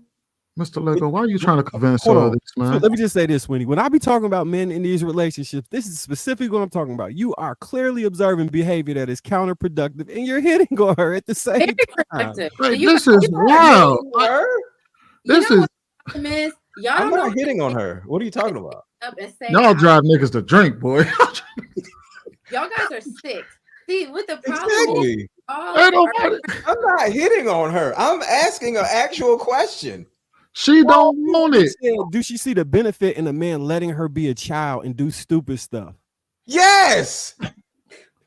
Who That's an cares? actual question. Like that was turning them on, y'all. Go ahead, Trev. This is crazy. This is He wants nonsense. to be a child and run around Fetish. doing stupid shit. It's a fetish, y'all. Go ahead, Trev. So I'll say this: we can't behave as if women aren't autonomous beings, right?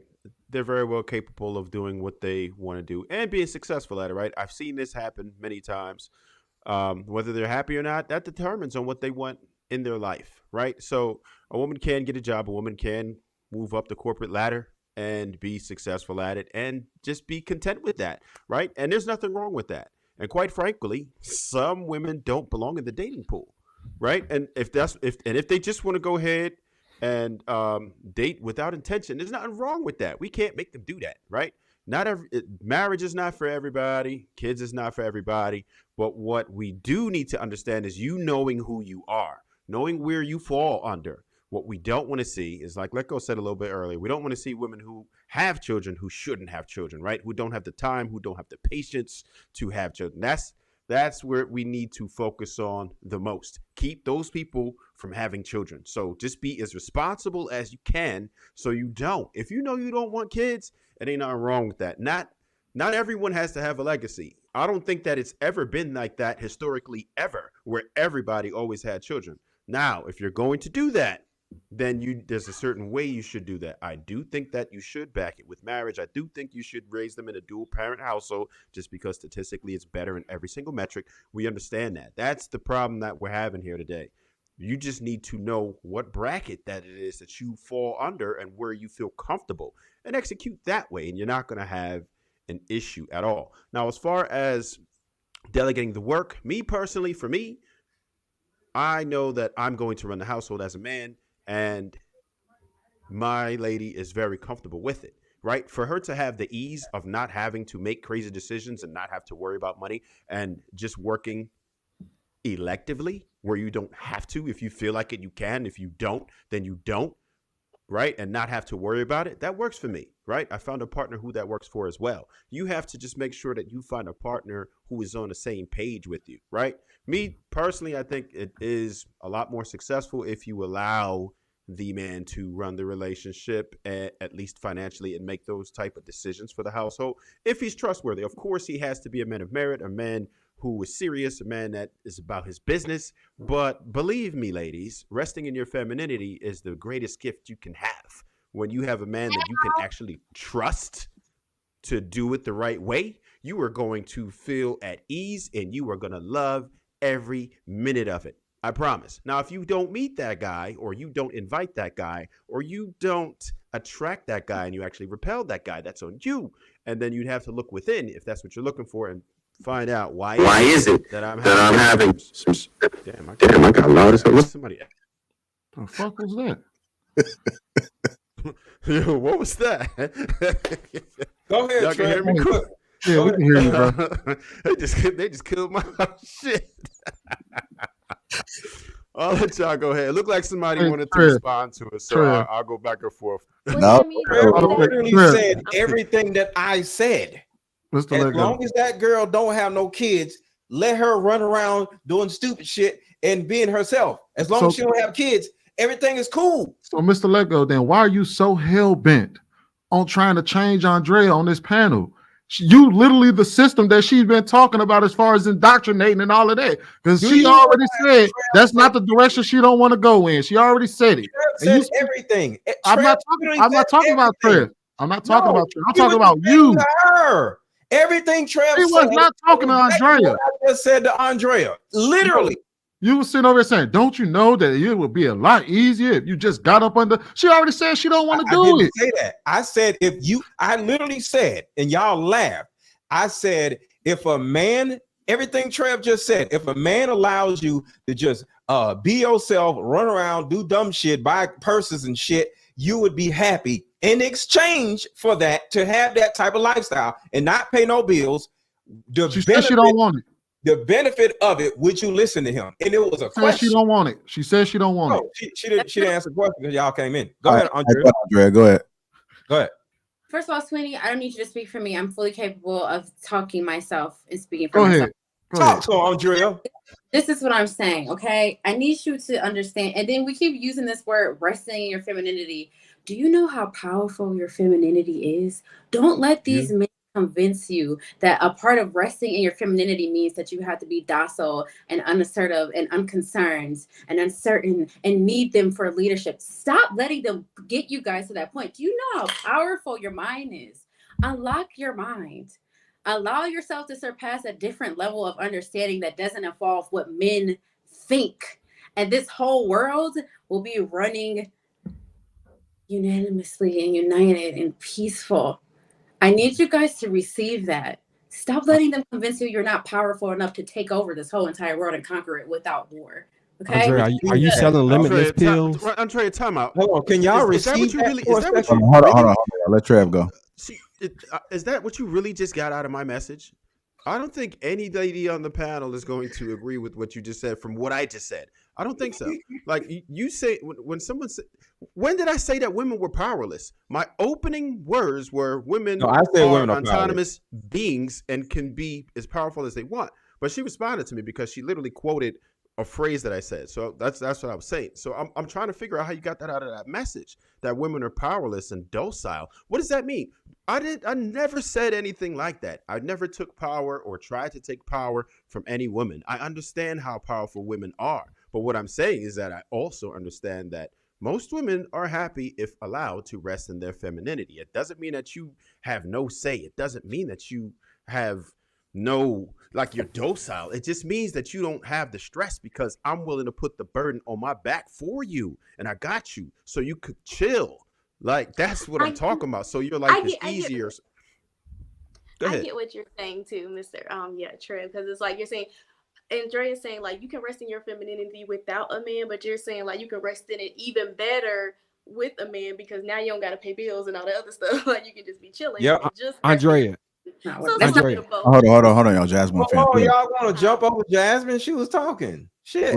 Oh no, I'm just saying like I feel like that's like the both spectrum. So I get both, like, yes, you can be your own feminine space and all that by yourself and everything, but it's even better, you know, if you don't got to worry about, if I don't have to worry about changing the tires and, you know, changing the oil and cutting the grass, then that will make my life even more feminine and more chill. So I get that part too. There you Now, go. let me talk now. The problem with Andrea, what you're saying is very selfish minded. You Oh cannot my run this God. world. You cannot run this world with just you, like just women by ourselves. We need the other party. So that's why I'm like, why are you even saying it like that? You're just trying to dismiss the whole man. You don't trust men at all. You can't even let a man take care of you because you think he gonna leave you or some shit, right? No, that's not what I'm saying. Okay. That's what you're saying. This is what I'm saying. Okay. I never said anything about dismissing a man or not needing one. I said if we want them. Okay. That means that there's a choice. You can have them if you want them, but it's not necessarily a necessity. I'm not saying that you can't rest in your femininity without the man. I want you guys to realize that, and this is going to be a powerful statement. And I'm trying to figure out the best way to say this without, this is the thing. You can have a man and be with a man, but you don't have to let them feel like they have to convince you of certain things and put these ideas in your head like you need them to survive. If more women were in relationships that were healthy relationships where they could be assertive and they can be themselves and they can be their true authentic selves and be able to dominate in the areas that they can dominate in without having some man tell them how to spend their money, we would be so much more successful. I'm not saying to not have a man. I'm not saying to not be married. I'm just saying if you're going to do it and be fully conscious of the decisions that you're making and stop making decisions based on what someone is telling you. And that video guy is saying to you, he's saying, yeah, baby, I'm paying the bills. But what you gonna do with your money? Where you gonna put your money at? It's not none of his business. Because at the end of the day, he chose to pay the bills. That was his decision. You didn't force him to do that. You didn't put a gun up to his head. That's what he wanted to do. So he doesn't get to then dictate how you decide to use your money. If you decide to use your money on your family, that's not selfish. If you decide to use your money on your hair or your nails or your shoes, that's your business. And you can do what you want. What I'm saying is, wait, hold on. I'm gonna just say this last part. What I'm saying is, you keep taking a person out of the decision making. When you are married together, y'all, you never hear me say, my husband does this, I do that. We, you're not saying we, us. You just saying you. That's why I'm saying what you're saying is flawed. You're not including the other person that you so-called are supposed What's wrong with it being flawed? That's No, what I'm Accept her as being this flawed little person. No, That's all I'm saying. We are women. We did accept her. You keep trying to pull her back. That's why we still here. No, I'm embracing who Andrea is. Y'all keep trying to make her into something else. Leave the damn girl alone. All right, so we gotta. We're having a And JR, can you? I want to respond to the video, but can you play the video again? Because there's a certain part that all of y'all missed in the video that I want to respond to. Hold on, Mr. Leko. How you gonna interrupt their conversation just so you can get back on? Let them have their shit. Let who had what shit? Like Lady Di and Andrea, they were talking. Lady to lady, like this is the type of conversations we all as women need to have. This is not bad. This is good. So all I'm saying is this. When we're talking about relationships and we're talking about marriage, I notice that as women, we say us, we say we say head of the house and leadership. But when men talk about marriage and they talk about relationships, they say, I'm going to be the leader of the household. I'm going to make the decisions. I want you to rest in your femininity. They don't say we. They don't say us. So if we would start looking at relationships and understanding it's okay to have individual ideas within a relationship, it's okay to still maintain your identity. You don't have to get lost and lose your identity because you're in a relationship. I need you guys to stop doing that because you're literally drowning yourselves. This is why we can never get anywhere. We're too consumed in what the men want and what the men think. And you don't have to do that. Put your foot down. Can we pay the bills together? Wait, hold on. Let them have this, y'all. Let them have this. Hold on. Andrea, I'm married, okay? My husband don't say that what you talking about. You might be talking about maybe things that you have seen, but I don't want to say most marriages are like that. You understand? I think you just talking about in a negative way. Me and my husband, yes, I look at him as my leader, yes, in that way, yes. But we collectively talk about things and we make decisions together. So we say we and us in this house. So I just want to get back to the actual topic. Can you play that 1 second, JR, if you could? Because I want to respond to what the other part of what the guy said in the video. I want to stay on topic. Let me check on Ruth. Ruth, you there? Ruth. Ruth, I did, yeah. Ruth lights going out and her headphones going out. Let me go ahead and get the video up for you. Go.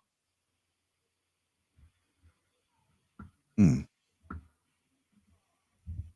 me go to somebody else while I cue it up for you. Go ahead. Whoever spoke on this shit. I was gonna just say one thing.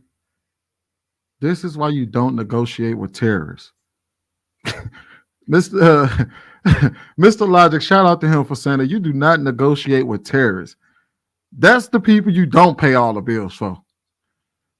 You lead them by the way. You let them be free. Go on and be free. Do what the hell you want to do, but it ain't gonna happen over here.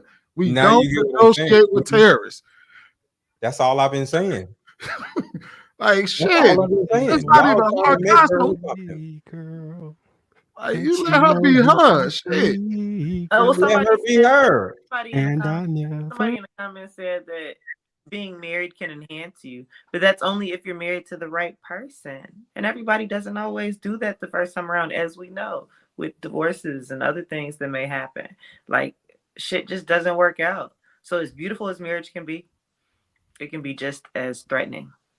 Sometimes you could be the wrong person for marriage too. Not with the 50-50 conversation. I'm speaking for the black economy as a whole. Majority of us are not rich. So the whole he should pay all the bills does not apply to everybody except for the people that you see being crazy on social media. If she's cool with you paying all the bills and saving all her money and not contributing to your economic status in any type of way, then you should leave the girl alone. Moral of the story is, if you're gonna pay all the bills, whoever is not paying bills should use the money for saving and investing, and it should go towards something to change your economic status as a family. You still both have to take care of the children, no matter who's paying the rent. Come together and stop dividing, because majority of the people in the black community aren't rich. Thank you. So the reason why I call this dude a bum, because there's a lot of what y'all was talking about that had nothing to do with what this bum is talking about. You don't have to be rich to pay the majority of the bills. Okay. And this is the reason, this is when I stand on my shit. I was married and I paid the majority of the bills, and I was like 22 years motherfucking old. We had a big ass house in the suburbs. I had 2 cars and she had her own car. I bought rims, put rims on her fucking car. We had an extra money to do different shit with. So, and I wasn't rich. I made about what? I don't know, $50,000, $60,000 a year. It wasn't even a lot of money. But of course, granted, back then, the mortgage was like $800 a month, little shit like that. So it wasn't crazy. But for this bum to sit here and say the majority of us aren't rich makes him a bum, because you don't have to be rich. You have to be a man. That's really all you have to do. And you literally have a woman follow you and you run the household like a well-oiled motherfucking machine. Hold on. And of course, marriage didn't work out. So now y'all gonna say, well, why you get married? Why you do that? Fuck all that. All I'm saying is I ran the household like a well-oiled machine. I paid the majority of the bills. She was good. My kids was good. My kids are good now. And I did it. So for all of you bums out here who think you gotta be rich to pay the majority of the bills, like something's wrong with y'all. Because one last thing, the reason why it's important for you as a man to pay the majority of the bills, you have to have, if you want it, the majority to say so. So if you paying half of the bills, you got half of the goddamn say so. So you're a lesbian lover with the woman instead of a goddamn husband. Y'all Mr. Lego, first of all, we already covered this about 9, 10, 15 episodes ago. She was covering enough of those bills where you needed her money. We already covered this. We already talked about this. You were full of shit. You needed her money. You are full of shit. We already covered this. You needed her money just as much as she needed yours. What are you talking about? We already covered this when you tried to say that bullshit that you paid all the bills on $50,000 a year. That was cap. Her money was just as important as yours. What I said, I paid the majority of the bills. Majority can be 51%. No, I paid 80% of the bills. And you still needed her for 20. That's my only point. Still valuable. 50-50. 50-50 is trash. Pay 80-20 or don't be with a woman. That's my point. She paid a light bill, gas bill, and her car note. That's a lot of goddamn shit. And her car and her health insurance and the clothes for the kids and the food. No, we already covered this. We already covered this, bro. We ain't got to revisit. We already covered this. Come on, man. We have an 80-20 household.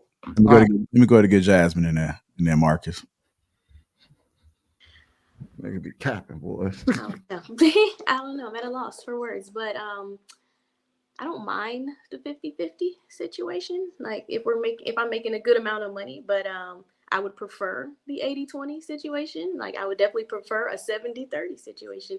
You know, just for preference purposes. But you said no, Jasmine. You said no to me. I said, come on now. I do need tires right now. Yeah, you know, because I be paying all my stuff, so I need tires. But you know, it would be nice to have that situation, but I mean, it's understandable. I'm not about to have that conversation. I mean, I guess that's the type of conversation you need to have now on dates. Like, hey, how do you look at things? Like, do you prefer things 50-50? Do you prefer to, you know, pay all the bills?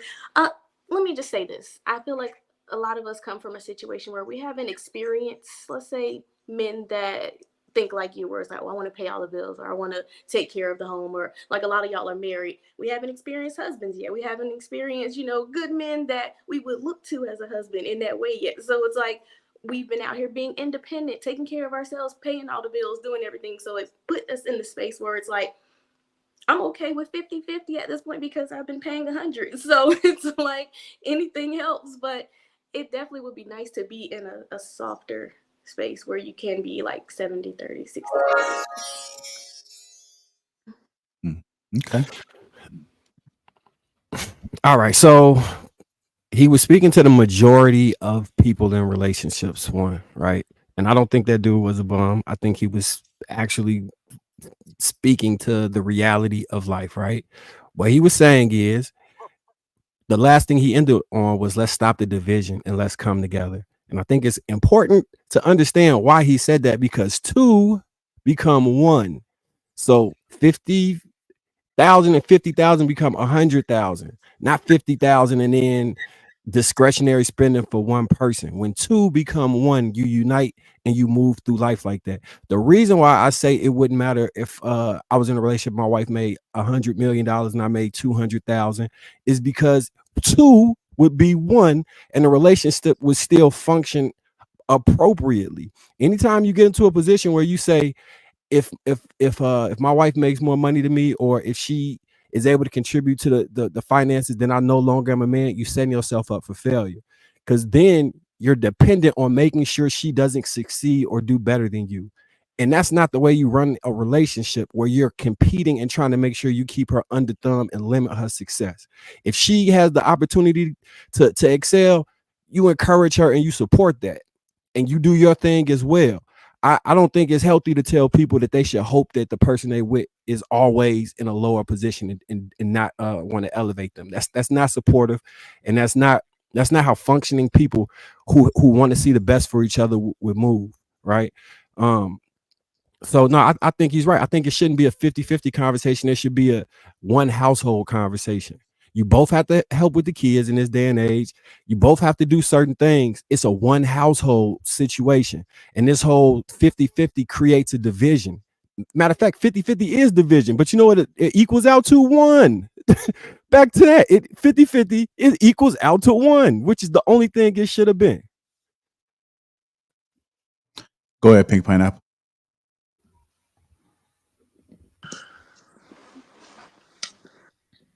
God, I hate to just be so indifferent. It's dependent upon your financial bracket. And once again, I go back to saying that if you're not financially stable, you should not be in a relationship, let alone a marriage. I'm not saying that you can't grow together. I'm not saying that it won't work. I'm just saying that you should be a person that can take care of yourself so that there's no codependency, so that there's no issues, so there's no complaint, so that when you do find someone who allows you to live in your femininity or not have to pay 100% of the bills, whatever whatever that looks like for you, that you can still take care of it. God forbid they leave you. Like I think she said earlier, she doesn't want women to be so dependent upon a man to where like they can't do without them. I believe in being a soul functioning individual, so that God forbid if you die, if I leave you, if you leave me, if anything happens, that I don't miss a beat without you. Not that I'm not hurt, not that I'm not, going through it, but that financially there's not going to be anything that really relatively changes in my life or my children's life because something happens between us. If we decide to be together and we both know that we're broke or, struggling to make it, I understand a 50-50 complex so that we can just get to where we need to go and be a unit. You know what I mean? Like, hey, if this is what we chose to do and we know that we're not in a financially decent situation, let's just do the best that we can until we get to a place where my man is now making more money and can take care of all of the bills. Why are we making this so hard? Why are we making this so hard? This chart literally says, you want to know what this chart says? People who are in relationships do what's necessary. I agree. These are real people who are polled in marriages. Real people polled in marriages and with kids. What they're literally telling you is that they do what's necessary. Why are you so angry about your No, not you. No, I'm just saying we're making this way more complicated than it has to be. It's do what's necessary for the family. We trying to dissect this shit. If you don't want to be in a family, don't be in a family. But if you are, you're gonna do what you gotta do. If it's 50-50, 80-20, 100, and you broke because you ain't got a job because you switching jobs, and she got it because she's straight, whatever that looks like, right? Because I'm gonna back you. I'm here for you. We are all going to have ups and downs in some capacity, and so stay aware of we're just gonna do what the fuck we have to do because we sticking through it and we getting through it. There is no not getting through it. What's up, Mr. Lego? Sweeney, do you realize, because this part is important, do you realize it's just the mindset of a woman? If you live and you and a woman live together and y'all going 50-50 on the bills, right? At some point, she's going to start, like we said before, start trying you, start doing dumb shit. Hell no, I'm here to win. Why am I going to try you? And you as a man are going to put your foot down, and she's going to look at you like you crazy. And now you just lost control of the household. Now you're in a situation where y'all either gotta split up or something. Because at the end of the day, if you're not paying the majority of the bills, she is not going to respect you. She's going to see you as her equal. And that is what it is. Let go. You paid 80% of the bills and your marriage still fell apart. What the fuck are we talking about? That has nothing to do with nothing. You're trying to throw no. What I'm saying is no, because what you're trying to do is you're trying to discount majority of Americans that's already doing this shit. We know what's what. When you talk to real people, when I talk to real women who are married, all of them say exactly the same thing I'm saying. It exactly goes along with that damn chart I keep putting up. They do what's necessary.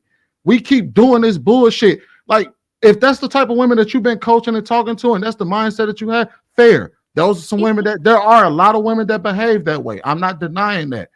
But God damn it, man, what are we doing here? Jasmine? Most of the time, women is not gonna lose respect for you because of the money. They're gonna lose respect for something else you're doing. Like either you're talking to her crazy, you're treating her crazy, you're cheating, you're doing something else.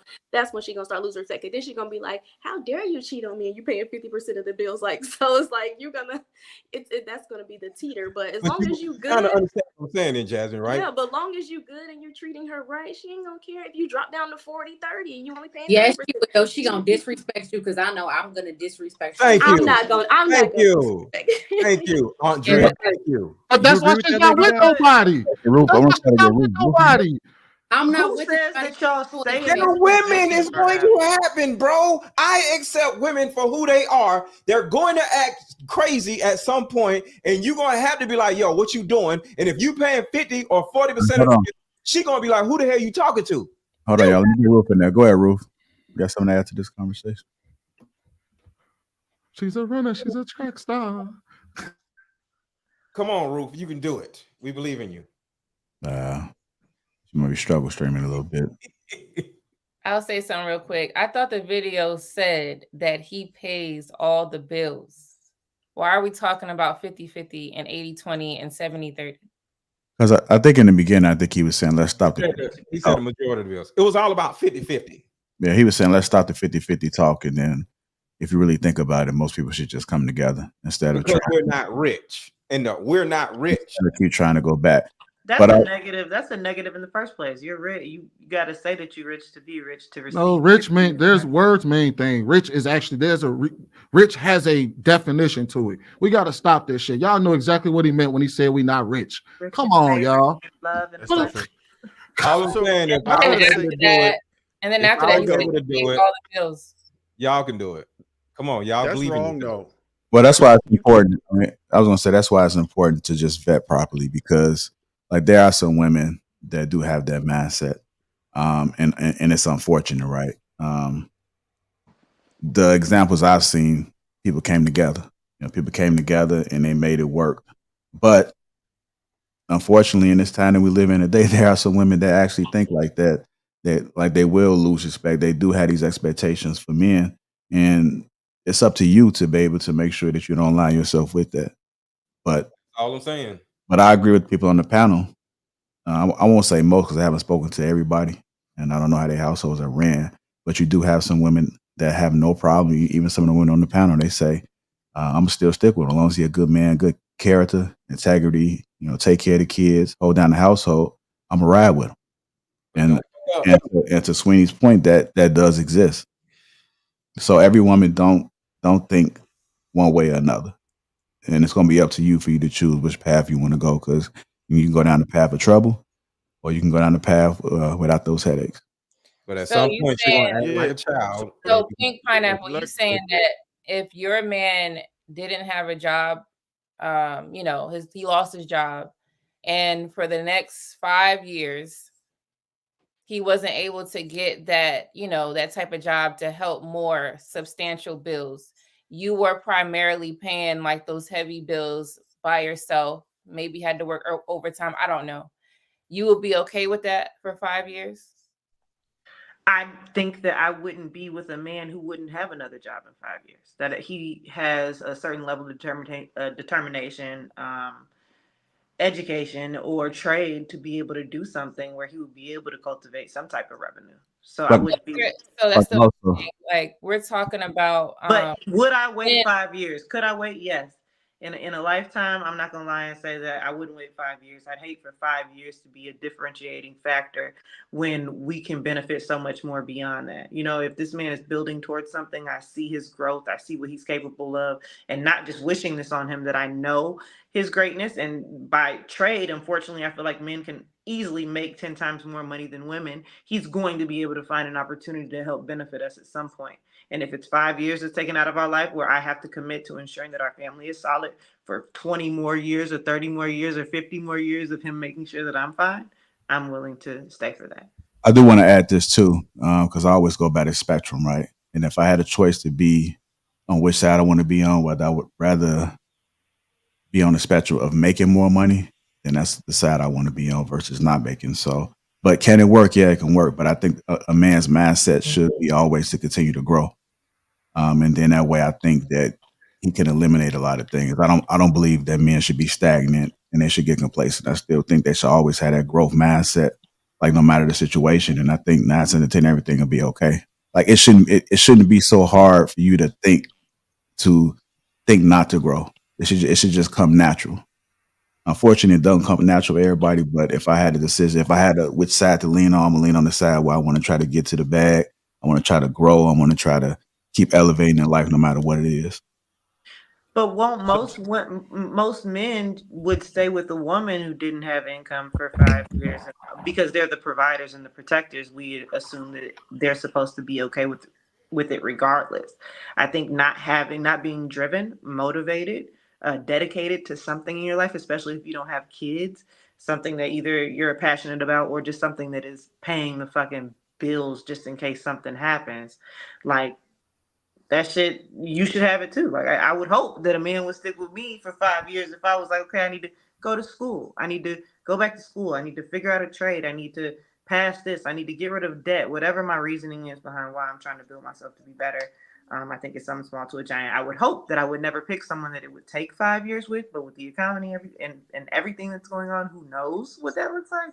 But I would say in my mind personally, I would never even be with somebody who didn't have the time and availability to make something themselves with a year or two turnaround, if even needing that. So I was asking that because most women want a provider to provide. So you would say that most women are okay with paying, let's say, the 70% of the bills, and they're okay with that? That's kind of what I was asking. No, I don't think most women are okay with it at all. I don't think the majority would be okay with it because they're used to a certain set standard. I think it's just about what you believe in and what you've built with that person, knowing who you're with and what you're going through, and if you're willing to get through it together. And some people can't handle it. Sometimes it's too much pressure. Sometimes it's too much stress, or you feel like, you're not getting everything that you desire or receive in a relationship because somebody isn't doing one thing. It's just, I don't know. For me, it's just easy to be like, shit happens. And so I'm here. Damn, I think her internet went down. Lady Dot, let me ask you this: do you think most relationships? Are you back? All right, go ahead. Oh, I'm sorry. I just don't. I don't know. I think if I choose the right man, he is still overall still going to be a protector, provider, and everything that I need in my life, regardless of, you know what I mean, happenstance and situation. Like I said, I would hope it would never be a 5-year situation. That is a very difficult and tough one. It's almost like going to jail. But if you're making yourself better, you're doing something that's going to benefit us over a long term, then I'm willing to understand. All right, let me go try to get Roof in there. Roof, you there? I'm here. Can you hear me? Yes. Great. Sorry about that. I think that I'm with Sweeney. The numbers prove that couples that work together are happier. I would have liked it to be where the man is 100% providing and it works out and you can trust him and everything, moves forward and you flourish. But I personally had that situation, and sometimes it puts somebody that never had power before in too much of a powerful position, and they kind of wield it over you. So yes, you need like I agree with Andrea with one little part where it's like you have to know who you are, you have to know what you're able, what you can do, and sometimes the men got to be careful when you're saying, I got to pay all the bills so I can control everything. Like, she's a human being. It's best that the best way for a woman to submit is she has her own will. God gave everybody their own will. So if she submits her will to yours, right? If she decides, I have power and I want to let you, help me decide what we should do together, that's the best way. You get buy-in. Even if you learn about leadership, you know that you need to have buy-in from your staff. So if you don't have the buy-in and you feel like I'm gonna tell a woman to sit down and she's gonna do whatever I say, that's a good portion of it is why we're getting divorced. But when we work together, we can get farther. And I don't believe that women should just spend their own money, let the man pay for everything, and then they can do whatever they want. You're kind of taking advantage of him, and you should just try to, like, okay, I'm going to be responsible. We both get to decide on all the money because two people do become one. That's how it's supposed to be. So then it goes to the concept of 100. It should be all together and you all decide what we should do. If you have the right woman, it doesn't matter if it's 50-50 or if she's paying the bills or whoever's paying the bills. She has to understand, like, don't get an ego because you're helping, you're 50-50. And the man, the same thing. Don't think you're God over her just because you're paying some bills. Like, at the end of the day, some women are making money these days, so they could potentially pay all the bills, but you got to work together. That's all. Andrea just Yeah, Andrea, when she watched that video, she immediately said, "That motherfucker ain't gonna tell me what to do with my money. Money ain't gonna move a woman. Especially if she has her own bread." I had to tell one of my clients that. He came in the shop talking about some, man, I'm trying to tell. I'm like, bro, she go out there and work for her money every day of the week just like you do. You think you're gonna just go over there and just move her like that? Money don't move women. Andrea just proved it. She said, "You ain't gonna tell me what to do with my money." And he clearly said he pays all the bills. If you think money gonna give you the power in that relationship, that means if you're searching for power in a relationship, you're dealing with the wrong person to begin with. And if you're dealing with a combative person, you're dealing with the wrong person to begin with. You suppose relationships and marriages are cooperative. That's part of the whole point, right? He's thinking that he's going to get leverage because he has money. That ain't it. You can't force a woman into submission. You can't coax a woman into submission. Like, none of that stuff works. You can't trick your Can't way even into buy them. submission. And that's the problem that we're having. And I think that's the part of the conversation that's kind of irritating me, is the notion that a woman will leave you because she makes more money than you. I think that's ludicrous. And if she views you in that way, then you were just a trick to begin with, right? You should have never married her in the first place, to be honest. Like, because to me, that means you don't really offer much value in any other category, right? That means your character probably sucks. You're probably weak in the bed. You probably have no swag, no pizzazz, no nothing. Like, it's got to be something wrong with you if she's going to leave you just because of the bread. You missing out on some things. And if you believe that, I think you're missing out on some things. Like I said, I encourage men to take care of their household, take care of their family, and make their woman be able to rest easy. But if you down and then she go, then you never should have got with her in the first place. You weak, dude. That's just what it is. And you got to understand that part. It ain't about the money. If a woman's going to leave you just because of the bread, she wasn't never yours anyway. And that's the part we're missing. I actually disagree. Of course you do. Yeah, I actually disagree. Statistically, the leading cause for divorces is finances. So to try to make this like narrative like finances is not a huge reason why people separate or like end up like splitting up in the beginning, I feel like that's not being honest and you're not being realistic. I don't think there's anything wrong with a woman helping with family and stuff like that. Of course, there's nothing wrong with that. But I think the problem that I have is that in the video, he's talking about how she should be putting her money towards Black economy and blah, blah, blah, blah. Okay. So what if my idea of putting money into the Black economy doesn't necessarily go along with what you think the Black economy and putting money into it means? Like, I feel like a lot of what he said was subjective. And to me, it seems very controlling because it's like, why do I have to live up to your standard when it comes to my spending and what I decide to spend on? It's like him saying, it's like someone being like, I don't know what kind of example to use, but it's kind of like, it's just a very nuanced statement to make, like putting money into the Black account. It'd be different if he was like, you should put some of the money into like a kid's saving account so that as the years grow, it grows and get interest, or put it into a CD account so that, you know, when the kids get to a certain age, they can have that money to their own. Something very concrete and something that he can be like, yeah, you know, that's a great idea. I think I'll do that. That's a concrete idea, but to just be like putting money into the Black economy, that can be something. That can be something completely different to me than it does to him. So why am I gonna like have this argument about what I'm doing with my money? I'm not doing that. So two quick things. One, he said investments for the family. I don't think he specified which investment, just that it was for their financial future. And the other thing is, when you mentioned the number one course reason for divorce would be finances, I think that's proof to what we're saying. If she will leave you, that's not actually it, though, Marcus. It's not even it. Okay, so I'm just using it as an example. If it is, so I don't know, maybe it's 3 or 4. But if somebody will leave you based off of finance, then you shouldn't have married them. And the proof of it is that they left you because of finances. Like it's a causation that proves the reason why you shouldn't do that. We are assuming when they say finances that it's because the man lost finances or he wasn't able to supply 100% of the bills or something like that. Finances could be a loss, losing a house, or she wants to, or she's spending the money frivolously, or he's spending the money frivolously. There's a like finances is a blanket term for a lot of shit that happens financially within the household and how that can cause a strain on a relationship.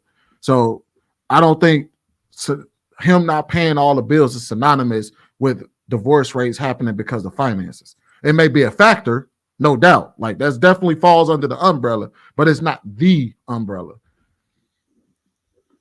All right. Let me go ahead, Andre, and then we get to these super chats. Keep it moving. So, like, to what I'm saying about him saying investing into the family, that's not something that's a really concrete thing. Like, it's like, what if my investing into a family looks like investing into a family vacation? And to you, you feel like family investing means paying for the kids' school tuition or something like that. So I feel like it's two different. Like, I feel like what he's saying to me just sounds like I'm a broke ass nigga and I'm making a choice to pay all the bills because I want to control the situation and the narrative. And because I'm doing this, you should be doing that. And that I don't like. That's all that I'm saying. It's a way for her to invest into the family without him looking over her shoulder, trying to dictate what that looks like. That's all that I'm saying. Negotiate with terrorists. JR, you see what I'm saying about travel? You hear? Do you see it? You don't be wrong with terrorists. So you're basically saying that a man that has money wouldn't care what you do with your money because he doesn't need it. Is that what you're saying? No, what I'm saying is that he sounds like this particular person. I have to question the messenger, and I have to I have to consider the source because I don't know this person. I don't know their You don't background. like the way he look. No, I don't like the way he looks. I don't trust him because of that. I feel like he might have some type of background that, I mean, I don't know. Maybe he looks at, I don't know. I just don't, I don't trust a lot of people. I'm not going to trust somebody who's trying to tell me. Hold on, what kind of background he did? Man, we're not going down this goddamn rabbit hole. JR, don't you get go down this goddamn rabbit hole, man. Accountability partner $10 has showing some love to the panel. Shout out to the young bro, intellectual Marcus. Advanced perception $5 says women like Andrea will say women should have control of their own money, then blame the man when they spent it all, yelling, "You should have stopped me." Lord Geotron $10 says, ladies, I coined this statement myself, so learn it. Most guys don't think to say it like this. We as men really love you more than you are capable of loving yourselves. We men sacrifice a lot for you all. Chad 199 says beta male providers. The Will, remember for 24 months, says women can't even run to the ATL DA office without nonsense. Run the world up out there.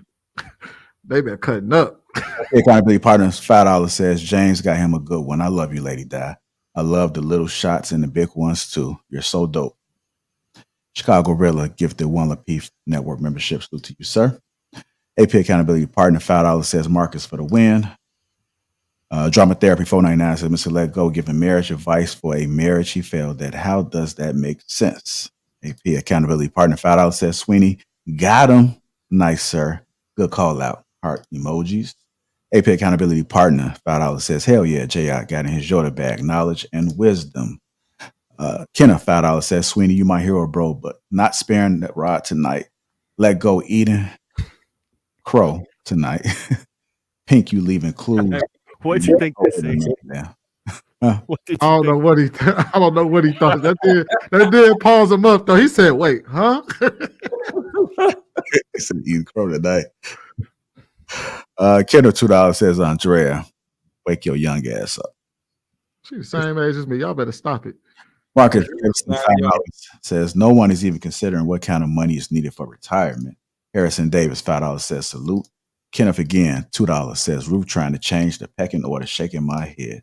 Kenneth $2 says Sweeney cooking ribs tonight. Trev looked disgusted. And lastly, BZ formerly Baby Zaddy $2 says fellas, don't be an afterthought in your family. Thanks. I want to thank everybody that's contributed to the platform thus far. Hit that like button. Also, make sure you subscribe to the channel. Shout out to the sponsor, T.H. Hanley, and make sure you guys go ahead and get that king on top of sure, man. Let's go ahead and keep it moving, man. Let's get into this topic here. Do you know the language your trauma speaks as much as you know your love language. Let me go ahead and play this clip.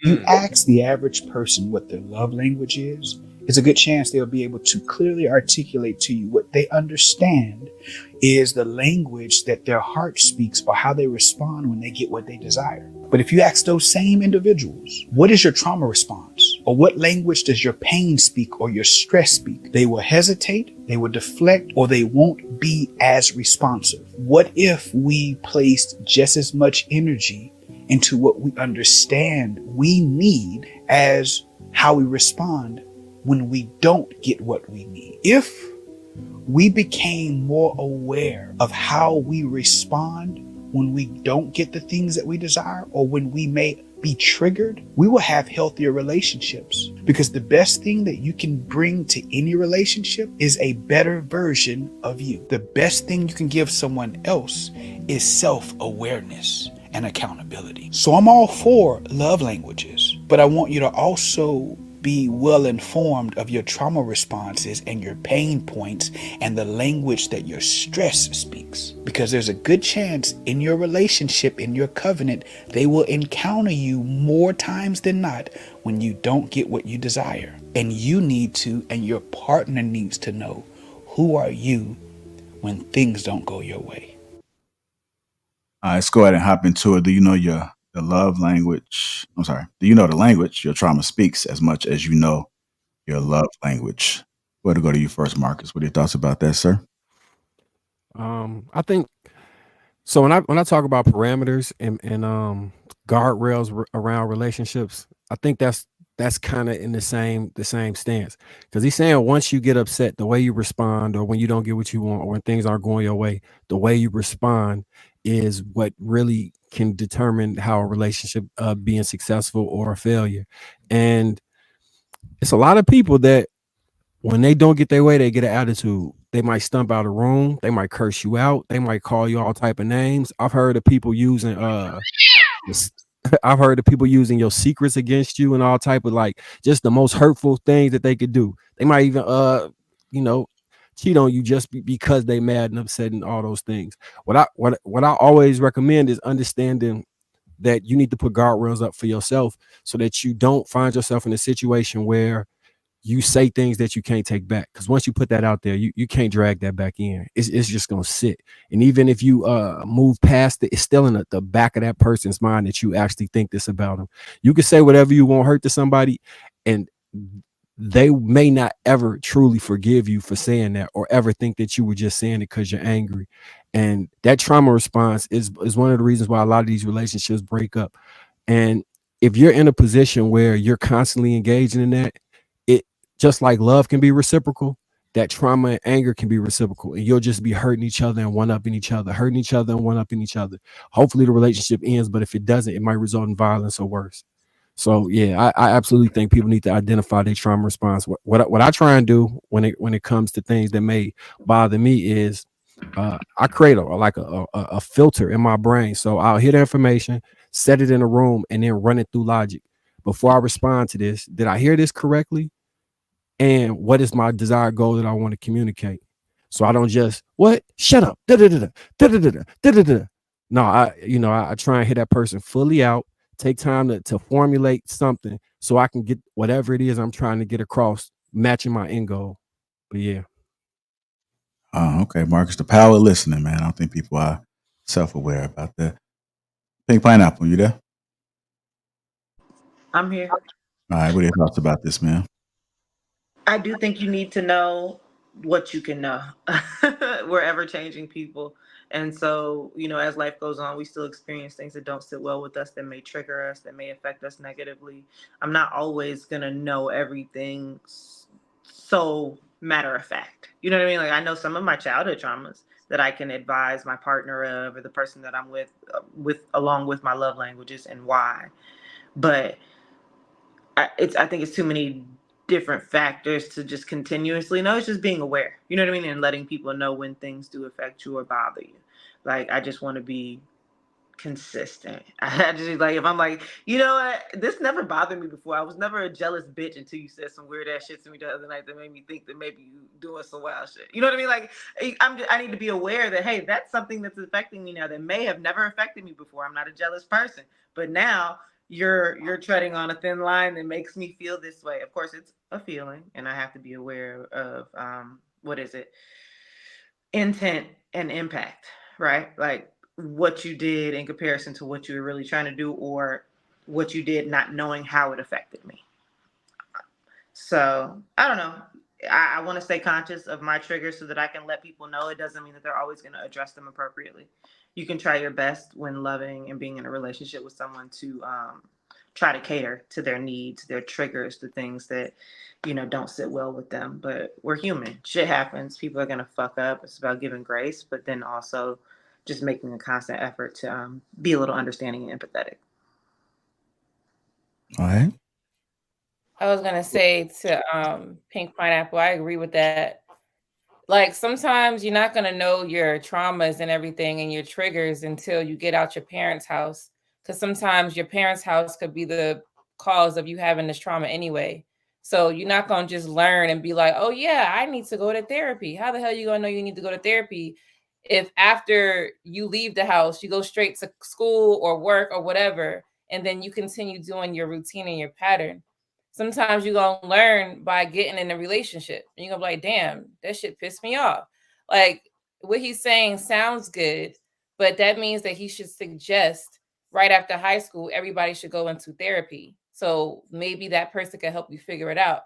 If you're not doing that, then you're gonna find out in the relationships that you plan to be in. So that's all I have to say. All right, let me go get Roof in there.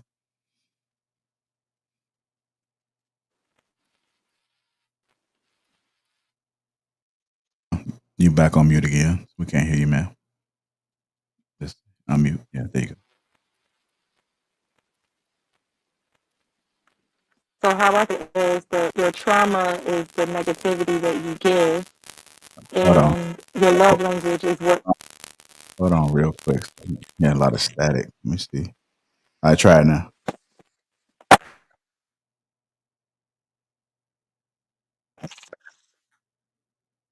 Keep talking.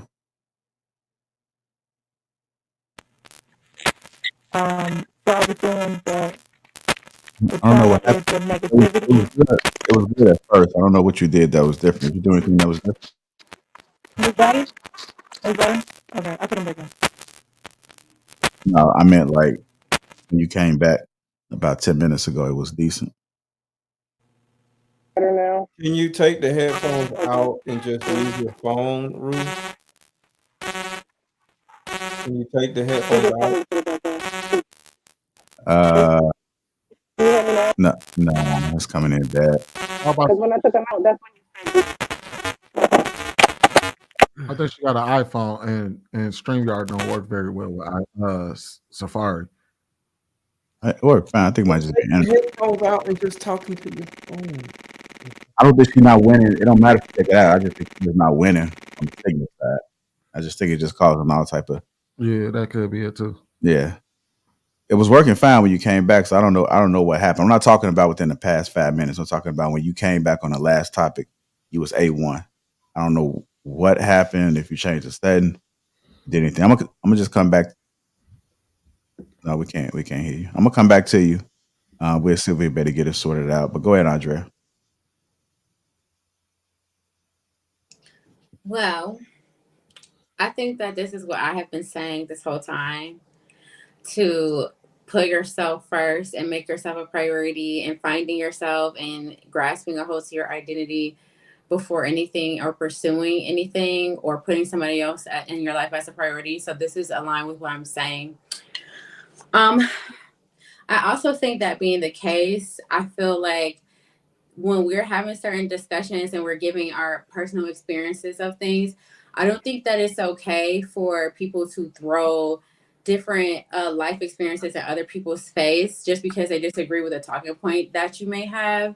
And I just kind of really had to say that because I didn't feel like it was okay for you to like bring up Mr. Lego's personal experiences and try to classify it as a failure just because it didn't work out to what you feel like it should have worked out. Like, I feel like we have a lot of I feel like it's a lot of audacity and nerve for all of us to be imperfect people, but because we have a different politic or we see things differently, we feel like it's okay to throw people's lives in their face and try to pick their points apart or invalidate their points just because of experiences that they've had in their life. They may not have that control over. Like, they may not. It's so many different nuance to people's decision making and so many different layers to why people comes up with decisions or why things just may not just work for the best in a journey, or people grow apart or just whatever. And I feel like we don't leave enough room for people to just have real life experiences. And I don't think that that's okay to invalidate somebody's experiences because they don't agree with our point and throwing their life experiences in their face.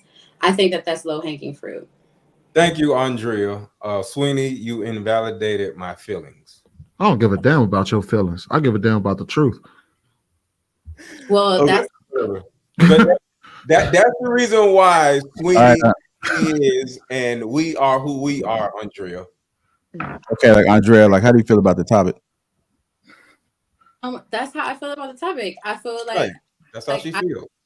I feel like I've been saying, put yourself first and make yourself the priority. Get to learn yourself more, get to learn how you move and how you react to certain situations so that when you do become, one with someone or you do decide to pursue a relationship, you're completely aware of yourself, how you operate in those spaces without feeling like you don't have your own identity within those spaces. So I think he's been saying the same thing I've been saying for the past several weeks that everyone's been like going back and forth with me about. Shut up, Sweeney. Go ahead, Jazz. I agree with what Pink and Lady was saying. Pretty much, you don't really know your traumas until you experience them in a relationship. So I think once you find those out, then you work on understanding what those are and working on your responses. Like Marcus was saying, like, since we lead with emotion a lot as women, just like take that for a second, put it in a box, say, okay, what kind of response am I trying to get? Like, I like that approach. Not to say I take that approach. I definitely don't most of the time. So I need to start implementing that. But yeah, because most times snapping off just feels so much better. But it's just, but then the result is never the best result. So I'd prefer to just have an easier situation, get to the solution faster. But, like I said, you don't know. You don't realize what annoys you until it annoys you. And you just got to figure that out and work through it.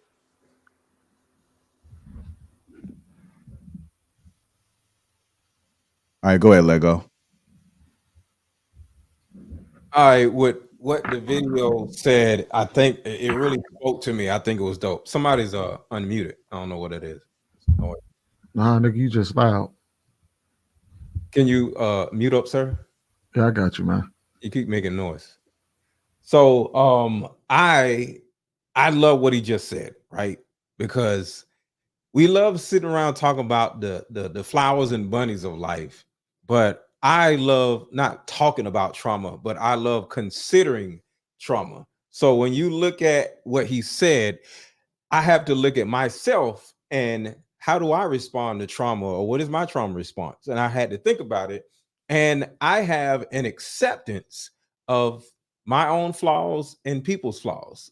And because of that, if a person don't want me, don't do this, or don't want to be with me, or says I'm this, or says whatever, I don't necessarily, and y'all know on the panel, I don't turn around and act crazy because somebody doesn't like what I said or don't like me or whatever, because I have that acceptance. Because once you realize that the opposite of trauma isn't not trauma, the opposite of trauma is actually acceptance, you'll be a better person. So because of that, I'm cognizant of other people's needs, other people's wants, and what's most importantly, my own requirements. And since I have requirements of other people and not expectations of other people, I can easily make a decision and say, okay, this person didn't hurt me, didn't hurt my feelings. This person didn't let me down. They're just not for me because I have requirements. They're not living up to my requirements. and I just got to make adjustments, they're not the right person for me. So I'm not going to have a trauma response because they did this or didn't do that. They're just not the right person for me. And it goes back to the whole cheating thing. A month ago, we was talking about cheating, and I was like, why do y'all get mad when somebody cheat on you? Accept the fact that they cheated on you and say, this person isn't for me, and move on. No expectations. No trauma response. Okay. All right, go ahead, Ruth. Let me see if we get this together. Okay, I'm here. Can you guys hear me okay? Sorry about that tonight, y'all. um, I was saying that the way I took the video is like basically the trauma that you have is the negativity that you're bringing into the relationship, and the love language will be what you are receiving from that person. So you should know your trauma as much as you want somebody to give you something. Watch what you're giving them. So it's important to go to therapy. It's important to know yourself. It's important to talk about the trauma and make sure that the person knows what your triggers are. Not that they have to tiptoe around them, but they can probably understand it more. But all this means nothing if you're with somebody who does not care how you feel. They don't care what you think. They don't care anything about you. They don't care to change. Like if you say something like, I'm sensitive about this would happen. Now, I'm not saying stay there. You should keep growing. You should keep developing. You should work through it. But you know, people shouldn't have to tiptoe around you too much, but you have to give it time to heal the wounds. And I do believe when you get into a great relationship, a healthy relationship, that it can help you go to the next level as far as healing some of the wounds that you have. It's not your complete therapy, but I don't think it's tested what you think you overcome until you get into a relationship. I agree, man. I would like to say I like to see people in almost every space of their life if I can before deciding if I would like to be in a relationship with them. How they handle death, misfortune, job loss, children, even, or just different situations. I feel like I need to see you go through turbulent things to know how you're able to handle them. So I know if you are stable enough or if I'm even stable enough, right? Because can I handle what you have going on? That's not just a you thing. You know what I mean? Am I strong enough to be able to stand in line with some of the things that you may have happened that have never happened to me, that I don't understand? You know what I mean? That I can't even possibly comprehend. And the same goes the other way. I would hope you could work through traumas, but things that are just like ridiculous that you just know that you can't get past and that they haven't gotten past themselves, or there is no getting past it. You just gotta take the road out of town and get the fuck out of Dodge, because it's the only thing you can do with people who don't deal with the trauma that they have and hold on to it. I Go ahead, Mark. I just want to add one quick thing. One of the other things that'll help you in dealing with just how you receive the way people interact with you, always remember that 95% of the time the issue is not with you. Almost every time that person is projecting something on you, that the hurt they feel, the resentment, somebody might have done something to them, they might have had a terrible day. Most of the time it's not actually directed at you, it's just projected at you. And understanding that will help you not take it as personal, so you can hear what they saying and decide if it's willing you want to engage or not engage. But 9 times out of 10 it's not, it's really not you that's the issue. So you remember that, it helps you to remove the emotion from having to retort and respond as quickly as possible. Because I guarantee you, if somebody won the lottery today, they wouldn't be complaining about that little thing. But if they got a parking ticket and they ain't got enough money to pay the parking ticket and rent is due, yeah, everything is going to be that much more exacerbated, I like that fact. Who haven't spoke on this? I didn't yet. Go ahead, Trey. All right, so I think one of the major issues is just the idea that most of us really aren't self-aware enough to understand how we come off and what it is that we do, how we affect people at all. You also have to have a level of willingness to even be self-aware, right? If you don't care, then you're not going to ever look in the mirror. You're just going to project whatever it is you want without worrying about any consequence that the other person is going through. It doesn't even matter. So that's the major part of it. For me, I think we could sum up a lot of this with a single word, and that's perspective, right? For me, uh, the feature that I'm most thankful for in life is the ability to have a perspective, right? Understand someone else's perspective and the willingness to understand that perspective.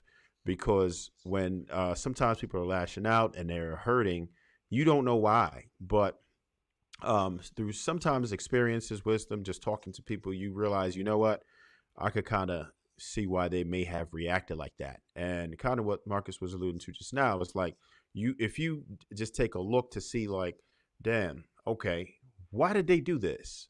Rather than try to react to it, then you're just like, you know what? Okay, I understand what type of day they were having, or I understand they're dealing with a loss, whatever that may be, right? And if you're able to just look at that and say, you know what, that makes perfect sense to me, right? Okay, you won't react the same, and you could avoid so many turbulent situations just by you just having that perspective. But you have to care, and you have to have the willingness. You have to want to understand somebody's perspective, because it's not an easy thing to do. You have to pull from within to understand that, because it's not something that is second nature. You have to make a conscious effort to try and understand someone else's perspective. It doesn't just come to us like that. It's something that you have with an experience, and I can't stress it enough, the willingness. And if we would actually try and execute that, we'd have a lot better situations. But most of us will not care enough or even think to, right? Because to me, I think it's a skill, because most of us aren't born with it. It's something that you have to work on to be able to understand that. And that right there is what will avoid most of the situations, in my opinion. I'll leave it there. Is that a real picture of Lego? That's supposed to be. Is that you, Lego? What? Is that you? Ooh. This before Let Go, Let It Go, man. That's why he bald now. This was his headline right here. He had That's to let it go. Joaquin Woodbine, or whatever his name is, from Dear Presidents. What y'all talking about? You don't look nothing like me. What are y'all talking about? Yo, confused. Yo, I know that's who that's supposed to be. I have no idea what's going on. What are y'all doing, yo? What are you talking about, Marcus? So, Mark, you trying to throw shots now? Before Let Go is the words. read the title. Yeah. I'll be throwing shots. Before Let Go. I was like, damn, it's over the hair, because I was like, that ain't him, I don't think. But it's black and white. So maybe, I mean, you kind of got a similar forehead, but exactly, Andrea. You see Andrea with the stone face? My chest hurt. That shit's funny. The women aren't laughing. Only the men are laughing, just so y'all know. Good thing we ain't trying to seek validation, huh? Lady, I ain't laughing. Nobody's laughing except for y'all. I'm just saying. Just y'all. You're laughing on the inside. I just was asking the question. I was actually curious. Whatever. Mr. Lego, you laughing too? You know that shit funny. I'm laughing how Mark is like, yo, is that you let go? I'm like, what? Hey, I be defending you, Let Go. You don't know. Sweeney. That shit was funny. Because he said it in the back chat, man. That shit had me rolling. All right, let me go ahead and let me bring up one more, man. I'll be right quick. Do you think extended time apart from your partner makes for a healthier relationship? Week's question of the week is from a gentleman by the name of Amir. Hi, Amir. Hey, Amir. What's up, Amir? I was waiting for that. I was coming with it. My wife works as a nurse. Her typical shifts are 12 hours, but they can go up to 18 hours. She is often dead tired whenever she does come home, and I travel often for work, so I may be home 3 days out of the week. We do find time together when we coordinate our vacations, but neither one of us can switch our work schedules, and we both feel like we're losing each other. We don't want to feel like two ships passing in the night. Is there any advice on how we can keep our connection and intimacy while being in different places? So if I could start off by this, I would say, this is amazing. This is super cool. I am, hands down, the number one advocate for a husband and wife both being super busy and finding that time for each other. When I say I believe this is the best way, I mean it. I'm not just saying this. So I think that it keeps the spice. I think it keeps it exciting, and it allows you guys to miss each other and to not just get bored and used to each other. I think those 3 days out of the week should be the most magnificent 3 days each week. Even if you spend one day out of the 3 where you guys just chilled and did nothing, the other 2 should be date night, exciting, spicy, fun. It gives you something to look forward to. I don't look at this as a negative thing. I think that you guys should make sure, I don't know if you have children or not, because you didn't mention any kids. I think you should make it that you keep it just like when you met. Listen, babe, we're going here, or she makes plans. We're doing this. Get ready. Be ready at this time. You should have amazing conversation, like just wild, intense sex, and then get back to work and do it again the next week. I think this is wonderful. I don't think there's a problem here. No, you know what? And listen, first of all, I can appreciate a man seeking out answers for something like this. It really just shows how much he values this person. When I think about this, I always think about out of the box stuff. And one of the things that I think is so lost is like love notes, love letters. You guys said, you mentioned that sometimes they're in passing, right? Like they feel like one is coming, one is going. So leaving behind a message or a note or something, not a text, because it takes so much more effort to just like put pen to paper and she goes to the bathroom and it's a thing stuck in a mirror or something like that. That's kind of like just makes her smile. Even though you're not physically in the room with her, you still brought a smile to her face that just like, But other things that you can do for like intimacy, like for example, let's just say you laid out like a lingerie piece, left it out on the bed. She comes home, she sees it. You know what I'm saying? You guys get the message. I think they was talking about some other stuff, but do you think extended time apart from your partner makes for a healthier relationship? I'm gonna start with you first, Andrea. What are your thoughts about that, man?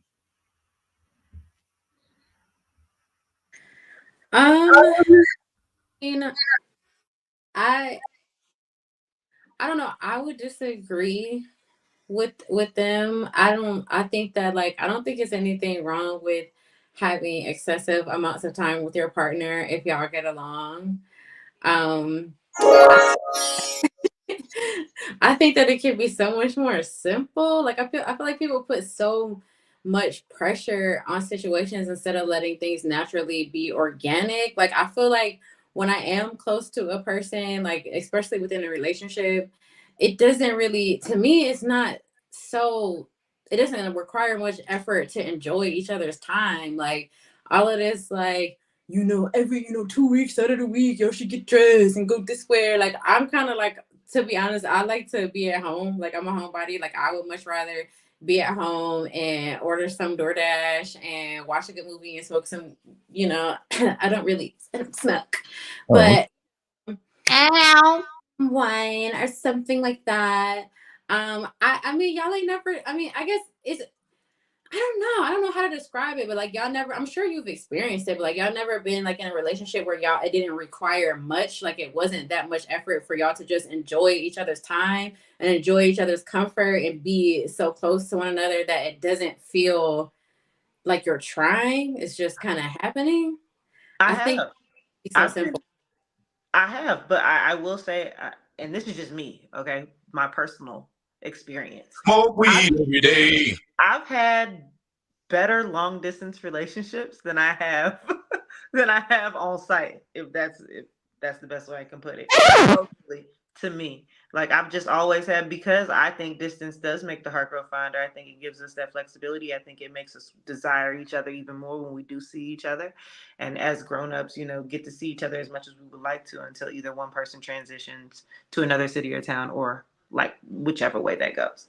I don't think, being so busy that you can't keep your head on straight and you got to like schedule in time makes any sense. Although, yes, everybody has to have a schedule and what they do and how they do it and a calendar associated with those things. Um, I hate for things to be so structured that I have to plan out every other third Tuesday that's our date night. You know what I mean? We're going to do something special. I want us to have a little flexibility and hopefully that we've worked hard enough in our lives to where we're both not so jammed up with work that we can't enjoy our life together. Okay. So you said that you enjoy the distance. I do. How long does that go for? Like, does it ever stop, or do you just want to keep the No, distance? it has stopped and it's lasted and it's been years or months at a time, but it's just been I well, I'll say because of circumstances, situation, job opportunities, careers, things that people had in place, it wasn't of me to like just immediately move. And I don't think it was also a situation where I was ready to be married. So I was okay with the long distance and the time that we spent and enjoying each other's company the way in which we did because it made sense for my lifestyle. Gotcha. And so for me, it's also not something that is right there. Although you have to pay a different type of attention to a long distance relationship, it's also not something that's hovering for me, right? Which may be my own issue. Not something that's just right there. That's like, okay, you got to make time. Because if I have an in town individual or a local person who's local to me, I want to see you all the time. I want to fuck you all the time. I want to see you all the time. I want to be around you. I think that you should be making time. I don't have that same expectation for someone who's not as close. You know what I mean? Whether that be 2 hours away or I have to catch a flight to get to you. You know what I mean? Like, I just think like access to availability changes the dynamics of the relationship. So you Okay. appreciate each other when you do get to see each other. So then, if you're married, would you be okay with girl trips and boy trips? Yes. I think that you should have your time away with your people and the people that you love and that you care about. Your guy time. There's a thing with masculinity. You guys need to have your own space and time, or even alone time for that matter, to be able to do what you want. Like they have a man cave. You need your space and your time, and I need that same time too. I need to go take a girls trip and enjoy myself just the same way that you do. Okay, that's my last question. If you take a girls trip, what's the longest you think that trip should be? Like, what's the longest you will stay on a girls trip? How many days? Where are we going? It doesn't matter. Just like, is there a cap? Not necessarily, because if I go to Europe or I'm in Africa, I'm expecting to spend 10 to more days there. And if I'm just going locally to the Bahamas or something, I'm 4 or 5 days. I don't think that there's any length of time or time span that's too much. I shouldn't be gone for more than a month unless it's for work or something that's, you know what I mean, taking me out of the country for something like that. But 4 or 5 days on the weekend and 2 weeks if out of the country and somewhere where you need to be there for at least 10 days to be able to enjoy every aspect of it. Okay. All right, I rest my case, Your Honor. You're right. Nowhere in hell. What? What do you mean? It takes Right. me a day or two to get to where I'm going. If you with me, you ain't going on no damn girls trip anyway. But that's neither here nor there. What the hell? What if a friend is getting married? I'm her bridesmaid. No, you're not going. Get another bridesmaid. That's crazy. Why? What does girls trips lead to for you? What Fuck is it. the trauma? That's Fucking. trauma, baby. Because somebody did that shit to you don't mean that's what every woman does when they go out of town. Stella don't always get a groove back. Bitches ain't Y'all always go to another fucking men on country, an y'all island fucking. because they go to Jamaica. I can go to Dominican Republic without having to Y'all fucking. pay a prostitute like niggas do when they go out of town. You know what I mean? Like I can actually go and not have to worry about those things in comparison to men who don't necessarily do the same thing. Like Okay. y'all go places to fuck hoes. I'm not going to Jamaica to see a big black nigga that I can have at home. Big black nigga. I'm just saying. I'm like, if that's what I'm looking for, I don't have to go to another fucking another island or another state or another anything to get that. I So can you get only that date. right here. So you saying you only date big black niggas? That's what you saying? That's your type, big black nigga. Black. I'm just saying. Come on, My little thing is, big black nigga. I'm not going out of town. You know how men's trips are Colombia, it's prostitutes, it's here, it's there. We're doing all these things because you have accessibility to it, and a lot of men tend to do that when they go out of Wait, town. what do you mean? Guys, Men don't do that. all Women right. be doing that. All right, let me get some other people in there. Go ahead, Lady Di. Okay, so I agree with Andrea, and I don't think being long distance make the relationship better. I just think that you just don't some people just don't get along with each other. You can't stay in the same space every day, all day. Your routine, some people get bored of going to work, coming home, and doing that same thing every day, same car, same house. Like some people get bored of that. I think it's just a person. If you are with that person and you like that person enough, which you should as to why you're with them, then nothing outside of the house should be able to make it like that's the only thing that's going to keep the relationship together. You and that person is what keeps the relationship together. Everything around it is just like the icing on the cake, the cherry on top. It just Hey, makes it spicier. I do agree that you should have more spice in your relationship. Don't just come home every single day and do the same thing every day unless both of y'all align that way, but I'm pretty sure a lot of us don't. I think you should go and date sometimes. It don't have to be so scheduled. It could just be natural whenever it is time is right to do that. So yeah, having a relationship long distance does not make the relationship last. I think it just makes it worse because you don't get to know each other enough, and then you start to fight when you get together because you're not with that person, even know what it is that that person likes. You just talking to them on the phone or on a video, but ain't nothing like in person. You got to be around the people that you care about and that you like, just so you can get to understand them. I think like what Trev Smoot was saying, like the perspective. The reason why some people don't get that is because they don't ask enough questions. People will say a whole bunch of stuff and you just listen and say, okay, but you ain't asked them what the hell you talking about. What does that mean? You know what I mean? You gotta like inquire. You're What not are you like just in talking about? you're not like in a classroom and you're just looking at the instructor and they're just talking. And then you fail your test because you ain't asked the damn teacher a question. You have to ask questions in order to understand people's perspective. That's how that works. If you don't want to know, then you're not going to ask. So, in order to do all that, you got to be with that person. You got to be connected with that person together. Now, every day, I mean, I don't know, depends on your job, but you have to understand you're not with that person every day anyway because they go to work unless y'all working from home. But most people are outside of the house, so you ain't with that person every day anyway. I mean, all day, I should say. You see them when they come home, so that's enough time apart if you want to put it like that. But wait, one more thing. There's Chinese people or whatever. There's people who have their own business and they husband and wife do stuff together for years, and that works as long as you guys understand each other, and it could work. You just have to communicate. Okay, so if your mate is boring, do you ask them like, why are you so boring? Or do you put it in a statement form and say, you boring? Or do you just go tell your friends, say he boring? Did they get born or were they boring from the start? Shit, they might have been boring from the start. It just didn't really. Then I'm not with you. Because Huh? what the fuck am I with you for if I'm not Well, being with a boring man? because him or her may just been nice. Might have just been nice and Nice isn't being enough. everything. He Isn't enough. was doing all the right things. And I like introverted men. I like niggas that sit in the house. I don't sit in the house but I like men who sit in the house. And for that reason, I can say I don't necessarily like boring. You still have to know how to vibe out and enjoy yourself and have a good time and be sociable, and move in different spaces because I want Yeah, but somebody who's confident in their right, but there's levels to boring. So, and you may not discover it. yeah, that's subjective. What kind of boring? Like plays video games boring? Like I would rather read a book than watch TV. That's not necessarily boring, but this is It all just depends on how irritated. It all depends on how irritated you are. Because if you're real irritated about something else, then you may just start looking at every little thing like this motherfucker just boring as hell. I don't like to do shit. Sit in the fucking house.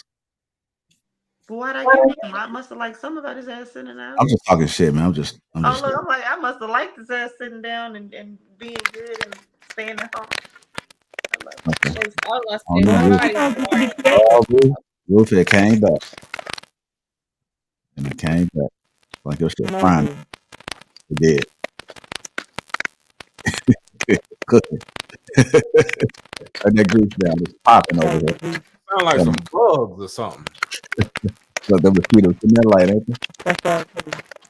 Yeah, let me go ahead and mute you. Just mute up. Like whatever you did the first time, just try to go back out and come back in. So just hit the refresh button. And we're gonna try to see if we can bring you in. There you go. I lost track, man. Go ahead. Who haven't spoken on this? I go. So yeah, I'm gonna take Andrea and Lady Di on this one. You could actually be around somebody all day, right? And if you're like best friends as well as lovers, then you really don't get tired of each other, right? Like you could literally be around this person all day and feel weird not being around this person. Like you could really just want to be around them all day. I've seen some instances where people work together and then go home together, and you're like, oh man. And then I've also seen the other side of it where I saw a dude one time, a husband work with his wife, and he like shoulder brushed her or whatever, like knocked her out of the way. Like it was that deep. I'm like, oh shoot, like I witnessed this. Yeah, so it you just have to understand that person, right? You have to get along. That's no doubt. You have to get along with them. The more that you actually appreciate them, the more you are like-minded, the more you have similar interests, then the more you could be around them. There's some people who just can't be around people for a long time, right? And I'm kind of guilty of that. I don't really like, I like my own space sometimes, right? And that's just because that's just me. I don't feel like there's anything wrong or right with it. What I do understand is that you have to have a partner who's on the same page with you. Like you can't have a person that wants to be around you all day and you just don't want to be bothered, because that's crazy, right? But most of the time I do my separation is just because I'm working. So I couldn't be with somebody who would want to be all over me all the time, because I'm always busy, right? I'm always trying to do some type of hustle or something, or advance or help, whatever it is that I can do to advance, right? Or help other people advance. That's my thing. So I have to be with somebody who doesn't depend on me that much for companionship. Not to say I'm like neglecting them, but they can't be that dependent to where we're around each other all day. But I could say that if under certain circumstances, like, because when you go on vacation, you around them all day, they don't go away. So when I do have those moments, I don't be like, oh man, get up out of here. Like I'll be cool. You know what I'm saying? So I know I feel like I could deal with either side of it, because fortunately I got somebody I get along with. But I think that's the main determining factor. You really have to like the person. If you don't, then just make sure you're around them a lot. Those kind of relationships can work as long as you within the thresholds that you're comfortable with. It only gets exhausting when you're giving too much or not getting enough. But if you find that healthy balancing, I know I love that word balance, then you're usually good. So Trev, when you at home and you go to the restroom or you go to your man cave, do you lock the door? Depends on what I'm doing. And I pause. But all right, so like, all right, so if you I don't know, man. Me personally, I still feel like the number two, I feel very vulnerable. I don't want anybody to see me like that. I don't want nobody around me like that. I just feel very, very vulnerable. And y'all can call it what you want. I don't like nobody around me. I'm number two, and that is what it is, man. I want my own space. Let me dwell in my own stench. Like, leave me alone. Like, no, I'm not, nah. I'm cool off that. Everything else cool. If you catch me in the shower or, whatever. But yeah, my number two, yeah, that's a different ball game for me, anyways. All right, let go, men are children, man. Leave me alone. You flicking the door. What you locking the door for? What you doing in there? Go ahead, Jasmine. Yeah, I agree with the topic that a little bit of extension, away from each other is healthy, because you have that longing factor and you can just, miss them at least, like, especially for, like you said, you work from home together or you're just always together and we do the same things and just always constantly around each other, which I don't mind that either. Like, we can definitely be in each other's space, especially if we like each other and we get along pretty well. But it's still nice to have those little breaks where it's like, okay, this weekend you're going home to your family or I'm going home to my family or something. And I'm just texting you, I miss you the whole time or something. Like, you gotta miss each other at least for a little bit, or you just eventually you're gonna get annoyed with, like, dang, why you chew like that, or why you blink so much, like, just because you just know everything they do all the time, and it's just like it gets annoying. But I don't mind either way. Like, I'm one of those people that will come in the bathroom while you're going number two and have a whole conversation with you. So it's like, I don't care. I will invade personal space at all times, but but also we'll give you space if you need to, because I love my space as well. Interesting. All right, let me go. Do you think extended time apart from each other? I say no. I work from home. I haven't been in a long-term relationship since I haven't had a job. Last relationship I was in, it was job stuff, right? So it was different. But yeah, I would love to have a woman around. And it's kind of like what I forgot what comedian said it. He said, I want you always around, but not around. And I think that's a beautiful thing. Like, you in the other room, you downstairs, you doing something else, and I'm upstairs doing what I'm doing. And I come downstairs, you in the kitchen, I come behind you and kiss you on your neck, little stuff like that. But I don't want you gone all the time because I'm gonna miss you. So, if you at work and I'm at home, that's one thing. But these extended whole vacation job be taking, no, I ain't into that. Like, just no. Be home. Like, I want to kiss on you. I want to hug on you. I want the house to smell like you. Yeah, like no whole horror vacations, whatever What y'all want to about call it. once a year vacation? To like once a year, I'm gone from you for 5 days. Lord Jesus, So you be a whore one time a year? No. No. This isn't a horror vacation. This is a Bruh. town with an itinerary and planned excursions, and ain't no shaking dick or male strippers involved. Just No. wholesome, good We can time. go together. Why we can't have a trip You can somewhere in come. You excursions? can come with us. And So my girl's like, gonna be there. I'm okay with being the one that got dick. well, no, that's no. It's No, gonna be I don't know. that's not my You thing. come too. If you My don't whole trust me, thing is come through. no, it's like I like doing excursions. I like doing hiking. I like doing all kinds of stuff, bike riding or whatever. So I want to do that with my woman. But if she's one them type of people who gotta do all that stuff with other women, she's not my type, because those women are usually hoes. That's just my opinion. So Wait, that makes absolutely no fucking sense.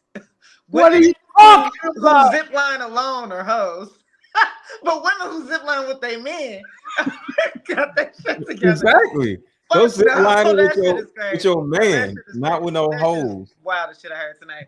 It's cool. I'm gonna take my whole trips. We can call it whatever we want to. You know what I mean? Yeah, But I'll take my whole whatever you want to call it trips and still be preserved when I get back home. I hope you're waiting for me patiently. And I like zip lining hoes. I just don't want that to be my girl. That's all I'm saying. I'm not. Y'all can zip line butt But naked. women who zip That line sounds alone good.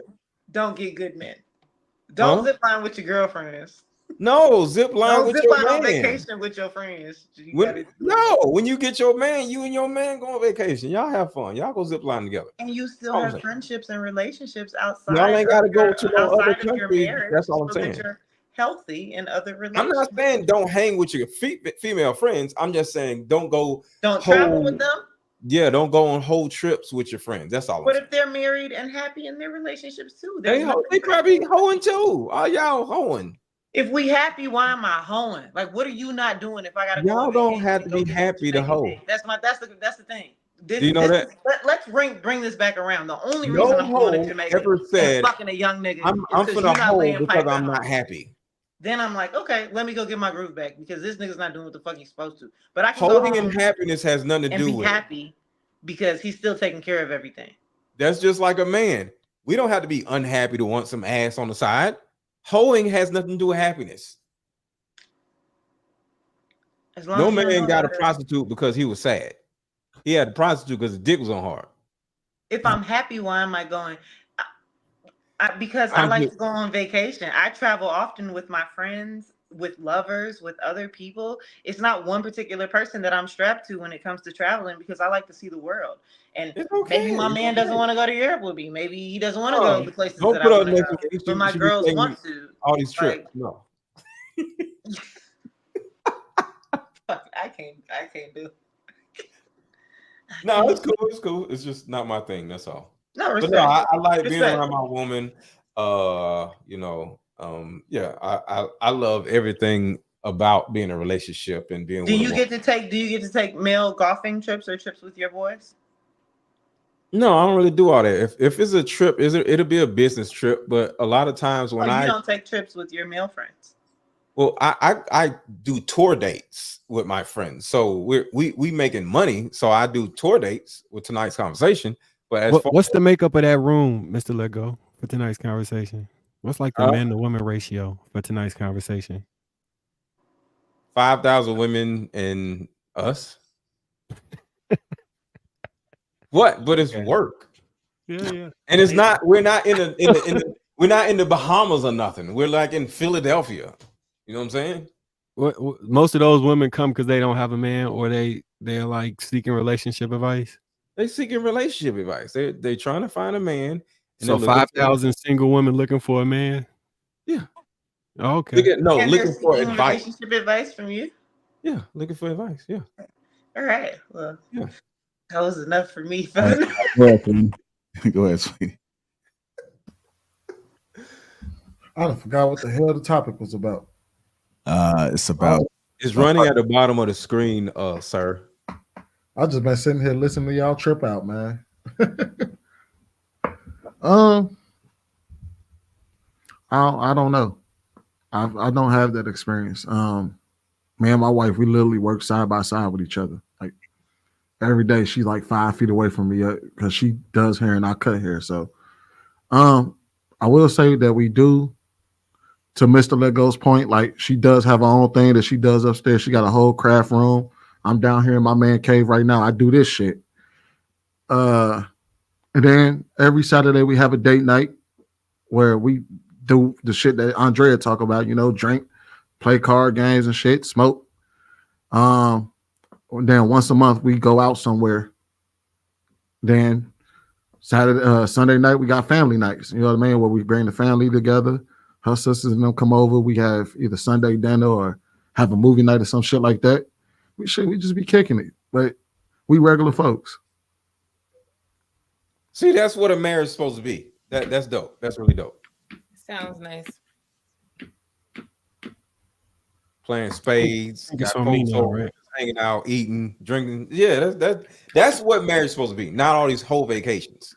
We do have this. Somebody bought us some cards, but it's like it got like different drink recipes. So we said we're gonna start doing this. Each one of us is gonna draw a card, and for every day on date nights, we both go to the liquor store and find the recipe to the card, and then we make that drink for the night. That's cute. See what I'm saying? That's a relationship. I love that. Andre, you hear that? I don't have a problem with that. I think that's fine. I mean, to each his own. I tend to be like, sometimes I can be clingy myself. So see, I don't think it's anything wrong. I don't like I've done long distance relationships before. I don't really like it.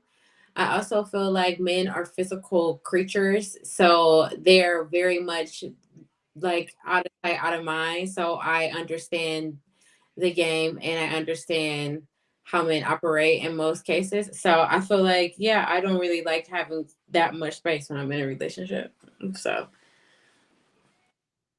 team clingy. That's called lack of discipline, man. If you have lack of discipline because somebody is gone or away from you for a certain period of time, that has nothing to do with me. Just because we're worldly creatures doesn't mean that you have to fall subject to temptation just because you've been away from somebody for a certain amount of time.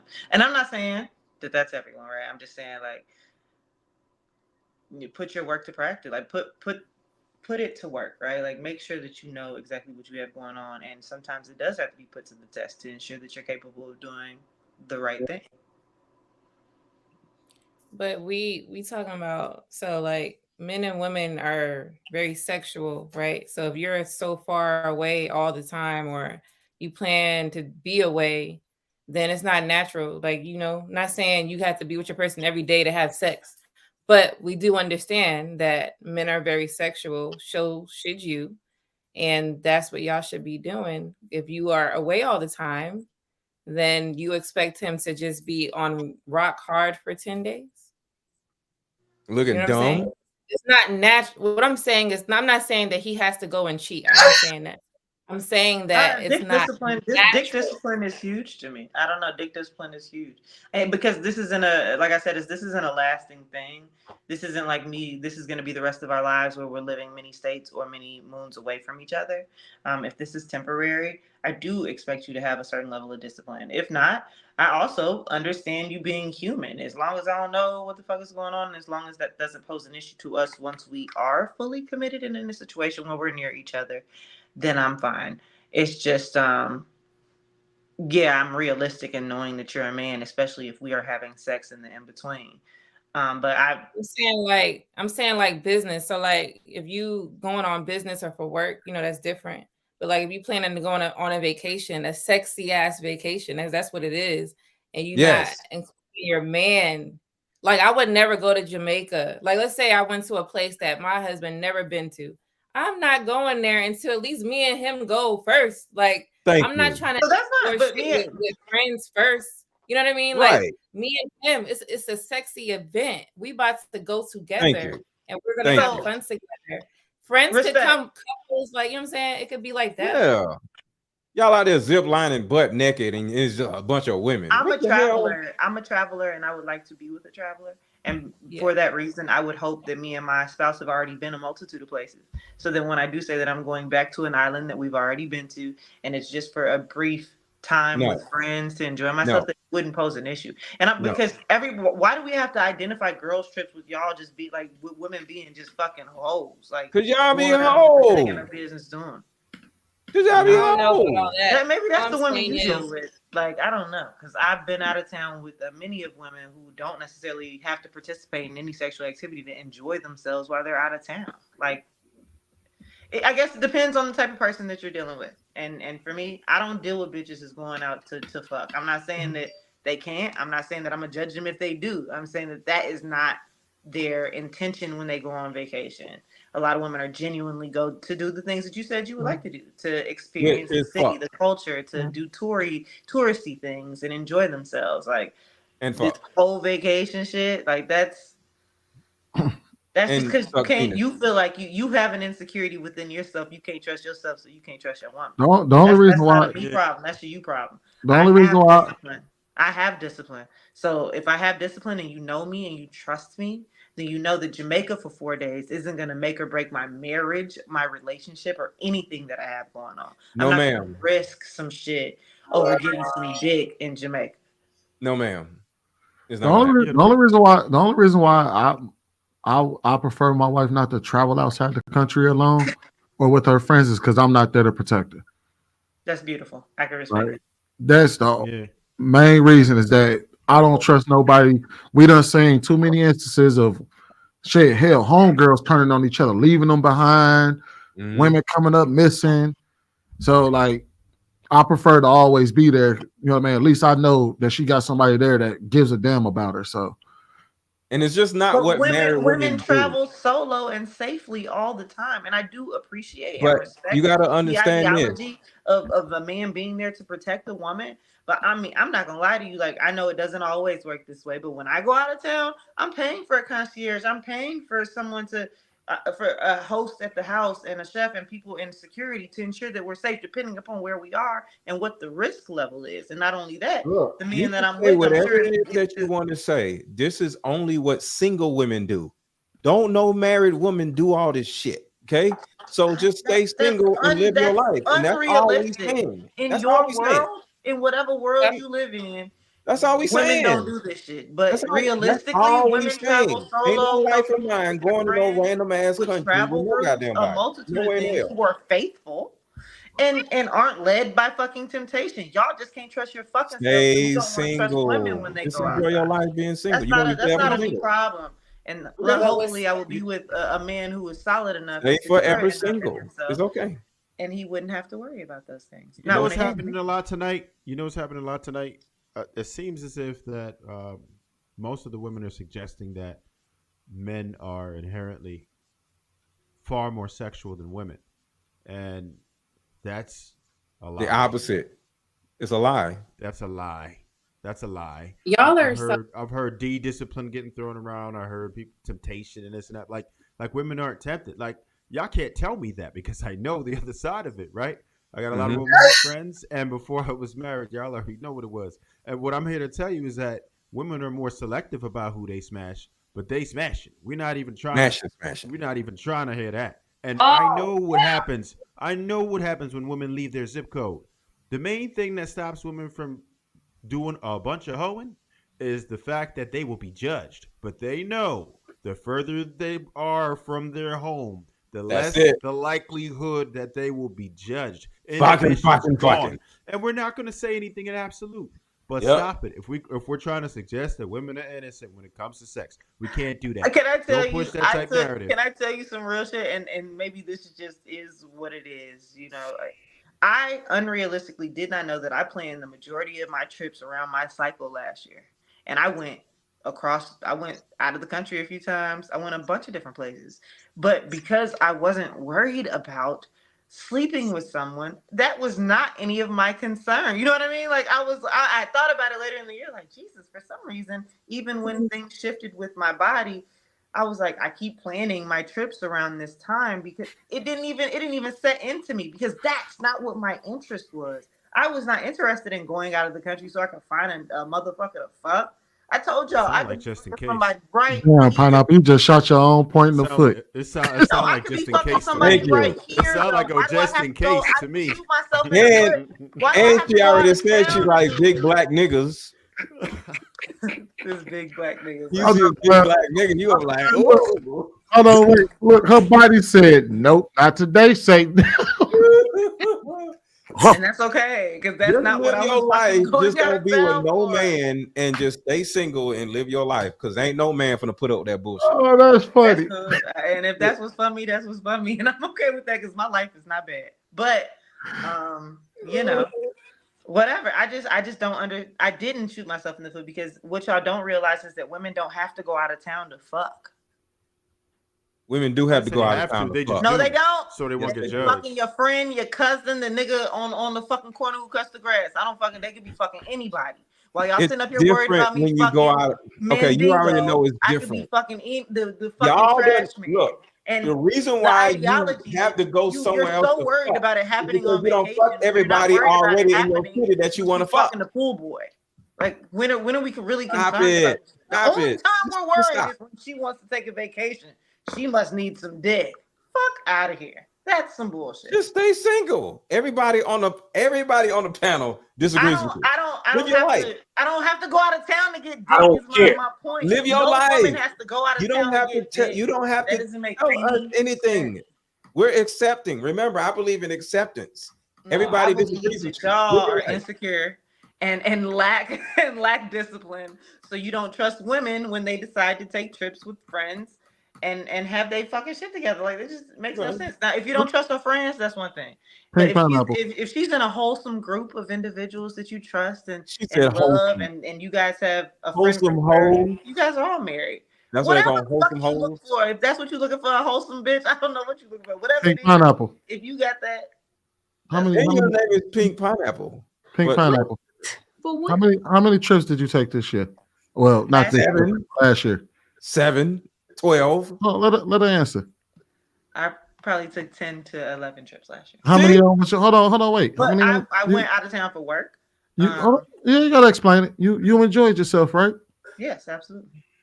Find somebody who gives a fuck and want to enjoy that shit with you, or let you do that. I mean, over time, that's simple. Like to enjoy those type of things. What if all y'all don't all y'all have wives? What if all y'all wives went on a trip together, like a group trip? Would they wouldn't be hoes, right? My wife wouldn't be going on a trip with a whole bunch of hoes. So. Because No, he's we're talking about insecure. wives. I said And because he's insecure. And he can't let his wife go out of town because he can't handle it. He can't be at home holding his dick by himself. She got to be there with him. Like, that's crazy. That's crazy. That's wild. Chill. Yeah.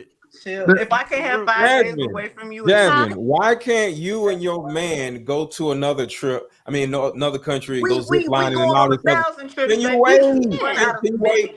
Can you wait? You just want to keep talking. Jasmine, why can't you just go to another country and hang out and have fun with your man? Why do you have to do that too? Hey, Mr. Lego. Yeah. Mr. Lego. We live in a world where a motherfucker is literally letting his wife fuck other niggas on camera. Are we beyond? Is it beyond a realm of possibility that Pink Pineapple can't find a motherfucker that'll let her go on trips by herself? You're right. Yeah. These women are literally just out of control. They just want to run around doing dumb shit and just stay by yourself. That's all I'm saying. I'm sure there's somebody out there that's gonna let you take all the trips you want, Pink Pineapple. And he's gonna take a lot of trips with me too. That So too. if I do decide once a year to take a trip with my girlfriends, that it's not gonna pose an issue because we already do so much together that there's no question of what we have going on. Because what you don't realize, just like the other women probably don't realize either. Okay. Just like Sweeney said, it's about protection. Okay. I do appreciate that. And like I said, my man can come with me. Hold on. Y'all are children, and y'all do not need to be running around in other random countries under our protection. That really puts me in the really Can wrong you mind calm frame. down? Can you let me finish? So if you by yourself, you can do what the hell you want to do. But once you under a man's protection, you can't do all this other shit because you can get hurt. And guess what? If you end up being hurt, whether you with me or without me, I gotta answer to your daddy. And I'm not going through that shit. You don't got hurt or there's some crazy shit happened to me, and then I gotta be on the phone with your parents. Where my daughter at? She don't care if, she wanted to go to another country by herself. They still gonna be looking at me like, why the hell? What is you doing? Where's you at? Your daddy gonna be looking at me like I'm crazy. So no, I'm sorry. Your ass ain't going nowhere by yourself if you up under my goddamn leadership. I have a question. Go ahead. How many men on the panel would let their wife go to a girls trip? Your wife, not your girlfriend. Not me. No way in hell. You leave, your ass ain't coming back. You ain't coming back with me. Hey, this is sick. Hey, this just made my stomach. Look, I would. Huh? You said you would? Well, Trev has a partner, so that's different. I don't know what the hell you talking about. My wife. All I said is that you can't leave the country without me. I don't trust. No woman of mine is going to another country by herself unless she's not my woman. What about within the United States, a domestic You said trip? girls trip. She didn't say out of the You said country. girls trip. It's different. Yeah, that could be in the States. Well, guess what? You know what I know? I know who she hangs out with. She don't hang out with people. I'm not worried about nothing. I know what type of woman I got. Like y'all wilding out like she need to go overseas. Like they just told you, these females got work husbands, got everything. If you got that type of chick, that's just what you got. You ain't stopping it. You can't hold it down that way. So I'm certainly it's not about stopping something. But it's look, about protecting your woman. And guess what? Half of our cities are like third world countries, especially if you live in a blue state. And I'm in a third world country with my woman. Right here. She could get hurt and robbed right out there. I mean, you can't send her to work. You can't do nothing. You can't. That don't make no sense, bro. There is precautions you can take, right? There's precautions you could take. You don't let them go off of the damn tourist site. She don't leave her drink unattended. She knows how to she grew up. She from the street like me. I'm not doing it. I'm not worried about it. And all I'm saying is anything that can happen domestically can happen locally. It's the same thing. It can happen abroad, whatever. Do you go everywhere with her? Like you go to the gas station with her? You The go grocery to Walmart store? with her? She don't go to the gas station. You get in the shower with her when she washes her ass just in case. Can I answer the question, please? Can I answer the question, please? So Jasmine, I go to the gas station for her. I gas up her car. So she ain't got to put gas grocery shop and you do everything. You buy the clothes, everything. If she wants to go grocery shopping with me, but if she don't have to. But I like going grocery shopping with my woman. I like doing little stuff like that. And can I say something? I think that for women, it depends on what kind of woman you are to go on a girls trip. watch who you're going on the trip with, as a measure of respect for your husband, because sometimes, like, you as a woman, you cannot be naive and say, well, I'm going to control what's going to happen with all these Right. girls. You got to be willing to separate yourself from the pack. If you're not that kind of woman, then you shouldn't be going on a girl trip. But if you're the Thank type you. of girl that say, I'm gonna stay in the room, then you can go. But also, just don't go with people like, oh no, like the people that try to pressure you to do things that you know is going to mess up with your marriage. Don't go with You got to be hoes. careful. Yeah, don't go with And hoes. Pink Pineapple, I want to say something. You said you're gonna shower with her too. The answer is yes. I literally Make sure she doesn't fall, wash her back. I love that. let me tell you something. I literally would bathe my woman. I ain't got no woman now, but I literally bathe my woman. I would bathe her. Every day? My ex, she was so spoiled where she was so used to me bathing her in the shower where she'll just be like this second she in the shower. Have you guys seen that show? You? No, I don't know about that. Yeah, I've seen it, and that's this nigga, right? Because I swear to God, What was that? he is possessive. He is. No, I'm not possessive. She Really, enjoyed me. possessive is where you drew the line at, not the murdering part, not the serial killer part. The possessiveness. You don't like taking a shower with your man? I think that there's. I'm not taking a shower with my man every single day. I'm just saying I said that in a nuance to say, like, And she wanted me. You can't protect her from everything. I said she was going to fall in the shower and break her neck. You can't save her from everything. So like I said, she wanted me to do that. Security. It wasn't me doing it. I used to love being in the club and be like, okay, security, it's time to go because I know when a nigga's gonna come get me. But that's not always and forever. You're not always going to be at my beck and call to where if something happens that you're going to be able to protect me. It is cute. It is nice. It is thoughtful. It is protective of you as a man and as a leader to want to be in those spaces for me. But you're not used to being in a relationship. Reality says I can get in a fucking car crash 5 minutes from my Tell the truth. house. You're not used to being in a relationship. I could die in a car crash 5 minutes. Answer the question. You're not used to being in a relationship, are you? That's not true. Because you don't seem to have any type of parameters. There are parameters. I'm saying I just think that you're a little overbearing. I'm not overbearing. I said This is the type of woman that I like. I wouldn't make a woman do nothing. It would be something. Remember, I said the woman enjoyed me bathing her. She liked it. I said that. So she's going to ask if it's okay to sneeze. Yes, you may sneeze. I think that it's worth mentioning that some people have, like, I don't know if y'all are anything, are into this, but some people have fetishes like worship. Like, I don't know, are y'all into like feet worship or like, body worship? Where I'm totally down to beat a nigga up if they want me to. What do you mean? I don't know. What's going on here? BDSM. Yeah. No, what that's you talking about, Andrea. Mark, Andre, I know what you're talking bondage. about. I'm familiar with all that. Cage work. What are you talking about? Hold on, Andrea. You talking about like cage work, being a sub? Andrea, what are you talking about? I'm talking about, there's a segment in the fetish community about worship and what you do with your partner. It's like you worship your partner's body. Like you could worship your partner's feet. Like you could worship, there's different, attributes on your partner's body that you might like really be, into. So I don't think it's anything wrong with like showering your partner. That's a part of body worship. I mean, that's a fetish if you're into I'm not saying anything is wrong with showering. I was making a joke because the nigga said that the bitch couldn't fucking walk a step without him being right there. Pink pineapple. Okay, you're not used to being in an intimate relationship, Pink Pineapple. It's okay. You're not used to being loved, and I'm used to being protected and provided for, but I'm also realistic in saying that you can't save me from everything that God has for me or the universe. I actually can, though. But you're not used to that. That's where you got it fucked up. So That's where we. What is BDSM again?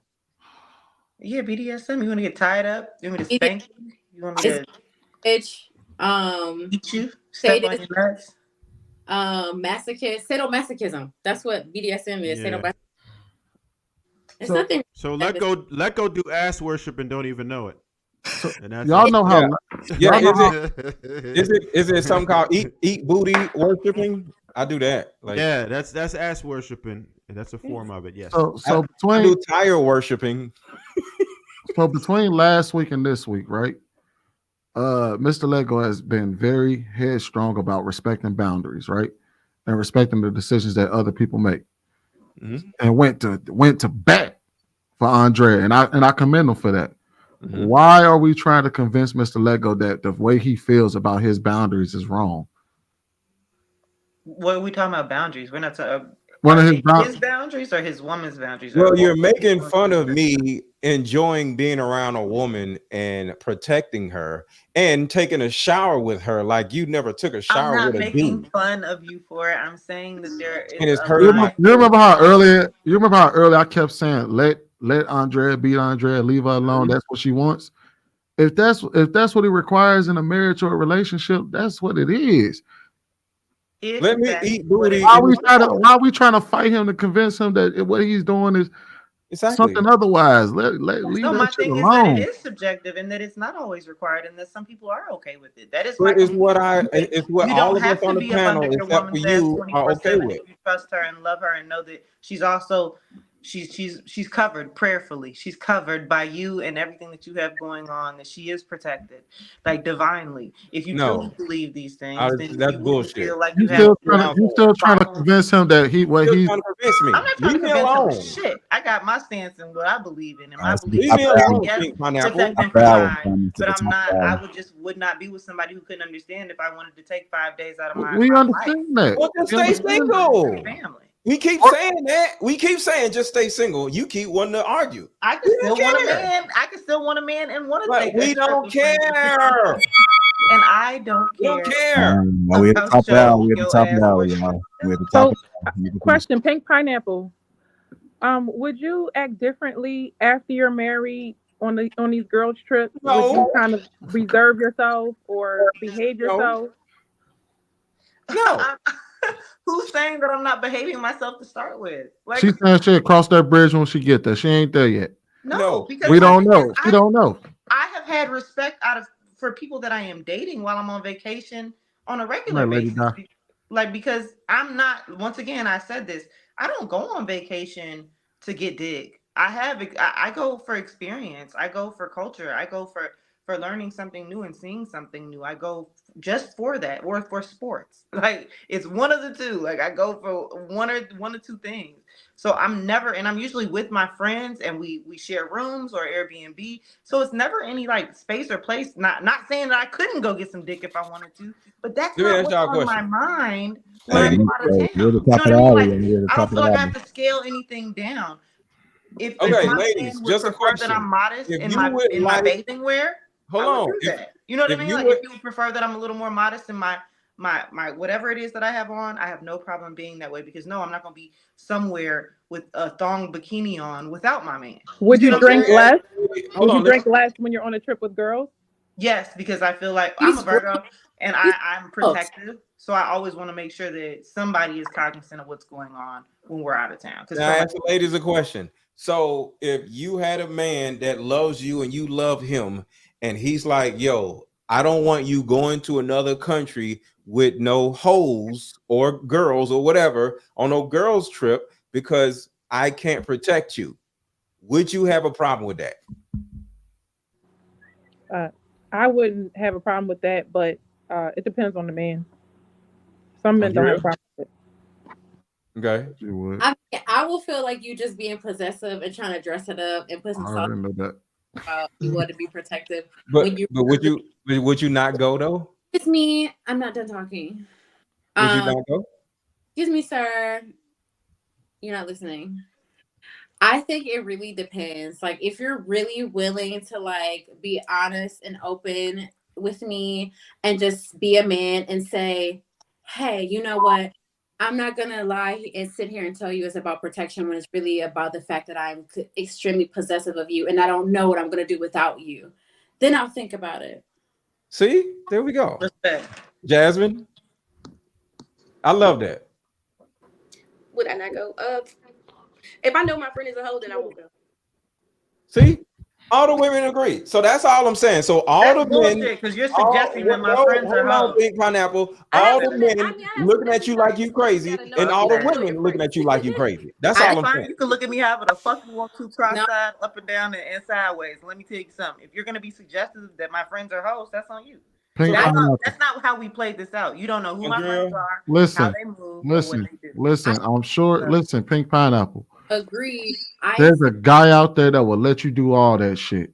I'm saying is that you would really have to break yourself down before me and be honest with me and tell me that you don't Dominatrix. you will have to tell me that She got that pen. without me, and that you will fall apart if I'm gone for too long, and you will lose your mind because I would do that. I would do that because if and it's true, I would say it. And then I would think about it. I didn't say that I'm going to do either or, but I would think about it and consider it. She ain't listening to nothing. All right, go ahead. All right, go ahead, Marcus. Go ahead, take us home with this, man. So I get these super chats. You got any final words? Well, I don't think I answered the question. Could you put the question at the bottom again? You answered the question, man. I remember. What did I say? You said mental let go was right. No, you talked about being apart and all of that stuff too. Yeah, you answered the question. No, I didn't. I swear to God, you did. What did I say? I bullshit you. All right, go ahead and answer the question, Marcus. You said mental let go. I agree with everything. Hold on, wait. I want to make a bet. Marcus, if you answered the question, you owe me a shot of tequila. Okay. All right, bet. Go ahead. No, but go ahead and answer the question. No, First, matter of fact. I think so too, but I'm about to give me a shot of tequila out the deal. So I'm about to. No, because I know I ain't answered because I was thinking in my mind that COVID is the perfect example of why this don't work. Because people set up relationships and they was away from each other for long periods of time where they lives got in the way. And then when they got forced to be in the house together, they all broke up. Well, not all, but a large percentage of those relationships split up. I think everything she said about the intimacy was correct, and that should be engaged in, because like I said, intimacy doesn't just start with sex. But if you have a need to be separated from that person, I think y'all might not like each other that much. Because when you actually want to be with somebody, you kind of want to be around them, and you're not just annoyed by their presence. The little things they do don't really annoy you like that. So yeah, I'll keep it brief, and I want my shot because I know I ain't say nothing about COVID, and that's what I was. Hold on, I'm about to find it. Hold on, wait. Let me get to these super chats. Drama therapy 199 says the opposite of trauma is not acceptance. Apparently they didn't Google it and they don't know what the hell they talking about. They don't dread long distance, especially if she in another country and I have to take 2 planes and a bus and a boat ride and a horse to meet, and I only have the weekend off. Perfect. Kenneth $2 says Pink don't know she about to be an ass eating victim. Ray's Anderson 199 says she said get her groove back. LOL, she funny. Kenneth says Pink ain't listening to no man. Tell her to stay home. Congo English says you could tell Sweeney, Lady Di, and the real white are happily married by their genuine deposition and consistency. Ikene says at Pink is set in her way. You guys are wasting your time. And lastly, Jay, a story to tell, $5 says Pink Pineapple. Have you ever cheated in a long distance relationship? All of them. All right, you family? She stayed muted. You motherfuckers are long-winded, man. I still ain't got off of damn Jasmine yet. Yo, she stayed muted. I just want y'all to know that. That's hilarious. She done cheated on every long distance relationship. That is not true. All that shit. I actually found out I was faithful through long distance relationships. It took that discipline. Okay. All right. All right, so we can get up out of here, man. And ladies, if y'all want a man to actually wash you in the shower, if you think that's too clingy, what are y'all thoughts on that? Is that too clingy for a man to do? I think that it's actually very healthy if you guys have a certain fetish vibe going where, you know, you both can enjoy the experience of body worship of the partner and you just so happen to worship her body. I think that it could be healthy. All right. Fuck, man. I owe you a shot, bro. Y'all, we don't want to hear nothing about no dudes. Ruth, I owe you a shot, bro. We got to go through this. We got to get up out of here. Look. Damn, you ain't gonna let them answer? Oh, I didn't know you asked a question. I was sitting here trying to close out. Jasmine, Ruth. Hey, I'm about to go grab this I shot. want to know, is it clingy? Go ahead, Jasmine. No, it's not clingy. I enjoy it. Okay, Ruth. I wrote it down. Bathe me. So. That's all I'm saying. So when you all was mentioning BDSM, what position did you say you wanted to play in that you played? Huh? Whoever said something about BDSM, what position did they say they preferred to play in that? A dominatrix. I like BEM, booty eating stuff. BEM. I never said it was clingy. I was making a joke because you said you were protecting her everywhere. So you're gonna be up. You're gonna make sure she don't fall in the shower too. You could wash that ass, lick it, and do whatever you want and split it all you want to in that shower. I hope you do worship your women in the shower and bathe them appropriately. I think that is a sign of love. So I don't want that to be misconstrued. That's all I'm saying. Well, on that note, man, y'all make sure you hit that like button, man. Make sure y'all subscribe to the channel. Appreciate everybody for tuning in. Let's make sure we support each other. Check out everybody's IG, YouTube channels, and all the great work that they're doing outside of this program. And we'll catch you next Thursday, man. Appreciate everything. All right, y'all. See y'all getting excited. Y'all smiling? Anybody? Is that closing or she smiling? Anybody sticking around afterwards? Yeah, I'll stick around because I still got to explain that what you call it to you. Pleasant, ain't discreet.